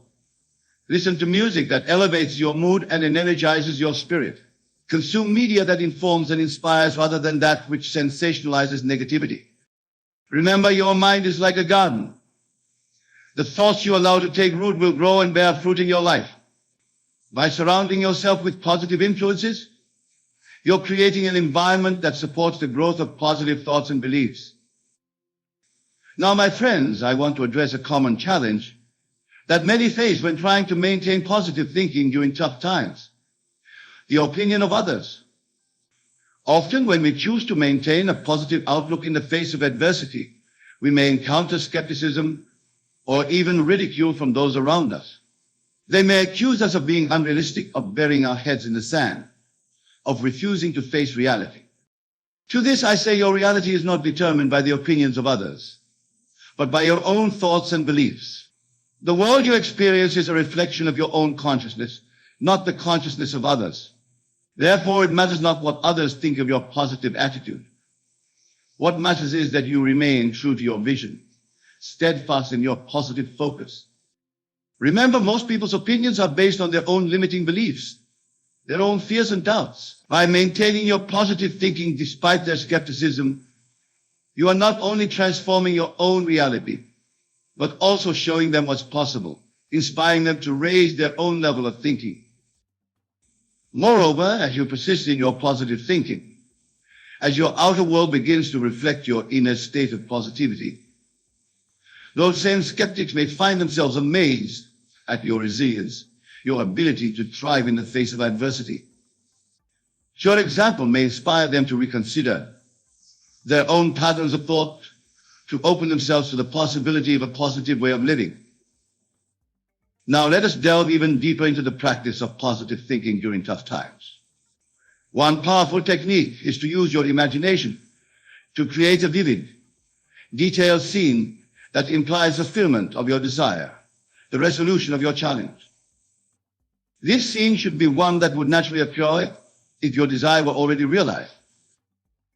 For example, if you're facing financial difficulties, you might imagine yourself looking at a bank statement showing a healthy balance, feeling the relief and joy of financial abundance. If you're dealing with health challenges, you might imagine yourself at a checkup, hearing your doctor marvel at your perfect health. The key is to make this imaginal scene as vivid and real as possible. Engage all your senses. See the details, hear the sounds, feel the emotions. Then enter into the scene fully. Don't just watch it like a movie, be a participant. Feel as though you are actually there, experiencing it in the present moment. As you create and enter into these imaginal scenes, you are literally shaping your future reality. For remember, your subconscious mind cannot distinguish between a vividly imagined experience and a physical one. By repeatedly entering into these positive imaginal scenes, you are training your subconscious to accept this new reality as fact. But here's a crucial point. It's not the vividness of the image that brings it into being, but the feeling of naturalness. As you imagine your scene, allow yourself to feel that this is natural, that this is simply the way things are. The more natural and normal your desired state feels to you, the more quickly and easily it will manifest in your physical reality. Another powerful practice for maintaining positive thinking during tough times is to consciously direct your attention towards evidence of good in your life and in the world around you. This doesn't mean ignoring challenges or pretending they don't exist. Rather, it means choosing to focus on what's still improving, what's aligned with your desired reality.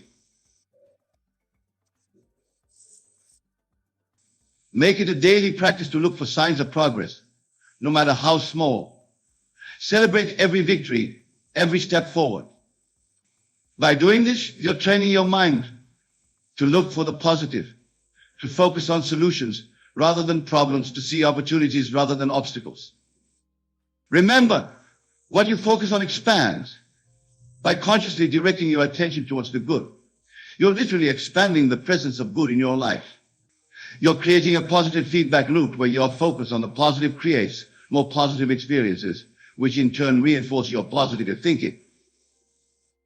Now, my dear friends, as we near the conclusion of our discussion, I want to emphasize a point of utmost importance. The power of positive thinking is not some external force that you need to acquire or develop. It is your very nature. It is who you are at the core of your being. You are a divine being, possessing infinite potential, expressing yourself through the vehicle of your woman. When you choose to think positively, especially during tough times, you are aligning yourself with your true nature. You are tapping into the infinite wisdom and power that is your birthright. This is why positive thinking is so powerful. It is not about becoming something you're not, but about recognizing and expressing what you truly are. So, my dear friends, as you go forth from this place, carrying this knowledge with you, I urge you to maintain your positive thinking, especially during tough times. Recognize the immense power you wield when you choose to focus on the positive. When you use your imagination to create the reality you desire. Use this power wisely, use it lovingly. Use it to create a life that reflects your highest vision for yourself and for the world. Begin each day with a conscious choice to think positively. As you wake, before your feet touch the floor, take a moment to set positive intentions for the day. Imagine your day unfolding in the most beautiful, harmonious way possible. Feel the joy, the peace, the sense of accomplishment that comes with a day well lived. Throughout your day, be mindful of your thoughts. When you catch yourself slipping into negative thinking patterns, gently but firmly redirect your focus to what you really want to experience. Use your imagination to create vivid scenes of your desires fulfilled. Feel the naturalness, the reality of these scenes. And as you retire for the night, take a moment to reflect on your day. Acknowledge the moments when you maintain your positive thinking and the positive effects this had on your experiences. If there were moments when you lost your positive focus, simply observe this without judgment and set the intention to return to positive thinking the next day. Remember, my friends, this practice of positive thinking is not a burden or a chore. It is the most natural, most fulfilling way to live. It is your birthright as a divine being. As you consistently maintain this positive focus, especially during tough times, you will find that life becomes more joyful, more peaceful, more abundant in every way. You will begin to notice changes in every aspect of your life. Challenges that once seemed insurmountable will appear as opportunities for growth. Relations will improve, opportunities will appear, and you'll find yourself navigating through life with greater ease and grace. These changes may be subtle at first, a shift in your mood, a new inside inspiration, a harmonious interaction where there was once conflict. Acknowledge these changes, no matter how small, with gratitude, for they are the first fruits of your positive thinking, the early manifestations of your alignment with your true nature. And as you notice these changes, let them fuel your commitment to positive thinking. Let them strengthen your conviction in the power of your thoughts to shape your reality. For this is the law of your being. What you consistently think and feel must objectify itself in your world. But remember, the greatest change, the most profound transformation will occur within you. As you consistently choose positive thinking, especially during tough times, you are reconditioning your entire being. You are literally rewiring your brain, recalibrating your energy, and deepening your connection to your divine nature. You will find yourself naturally thinking more positively, feeling more optimistic and resilient, acting more in alignment with your highest self. You will find yourself naturally attracted to people, experiences, and opportunities that support your positive state of being. You will find yourself making decisions from a place of inner wisdom and love, rather than from fear or external pressure. This inner transformation is the real miracle of positive thinking during tough times. For as you transform your inner world, as you step into the truth of your divine nature, your entire outer world must reshape itself to match this new inner reality. So, my dear friends, I challenge you to embark on this journey of transformation. Commit to positive thinking, especially during tough times, consistently, passionately, faithfully. Make it the central practice of your life. Write about it in your journal. Speak about it with like-minded friends. Feel its truth in every fiber of your being. And as you do, watch in awe as your life transforms. Watch as inner peace becomes your natural state, as resilience flows through you effortlessly, as wisdom guides your every decision. Watch as you step into the fullness of your divine nature, recognizing yourself as the powerful creator you truly are. For you are a divine being expressing yourself through the miracle of human form. You are the author of your life story. You are the architect of your reality. Embrace this truth, live from it, and watch as miracles unfold in your life, even in the toughest of times. Go forth, my dear friends, with this knowledge. Use it wisely, use it lovingly. Use it to create a life that reflects your highest vision, regardless of outer circumstances. For in doing so, you are not only transforming your own life, but you are contributing to the elevation of all humanity. You are showing others what is possible when we choose positive thinking, especially during tough times. Remember, your thoughts create your reality. As you maintain positive thinking, especially during challenging times, you are aligning with the creative power of the universe. You are stepping into your role as a conscious creator, shaping your reality according to your highest vision, regardless of outer circumstances. You are powerful beyond measure. You are divine. You are a being of infinite potential. Now go and create the life of your dreams, even in the face of challenges. For it is your birthright, it is your nature, it is who you truly are. Thank you. And may your positive thinking guide you through even the toughest of times, leading you to the fulfillment of your highest potential.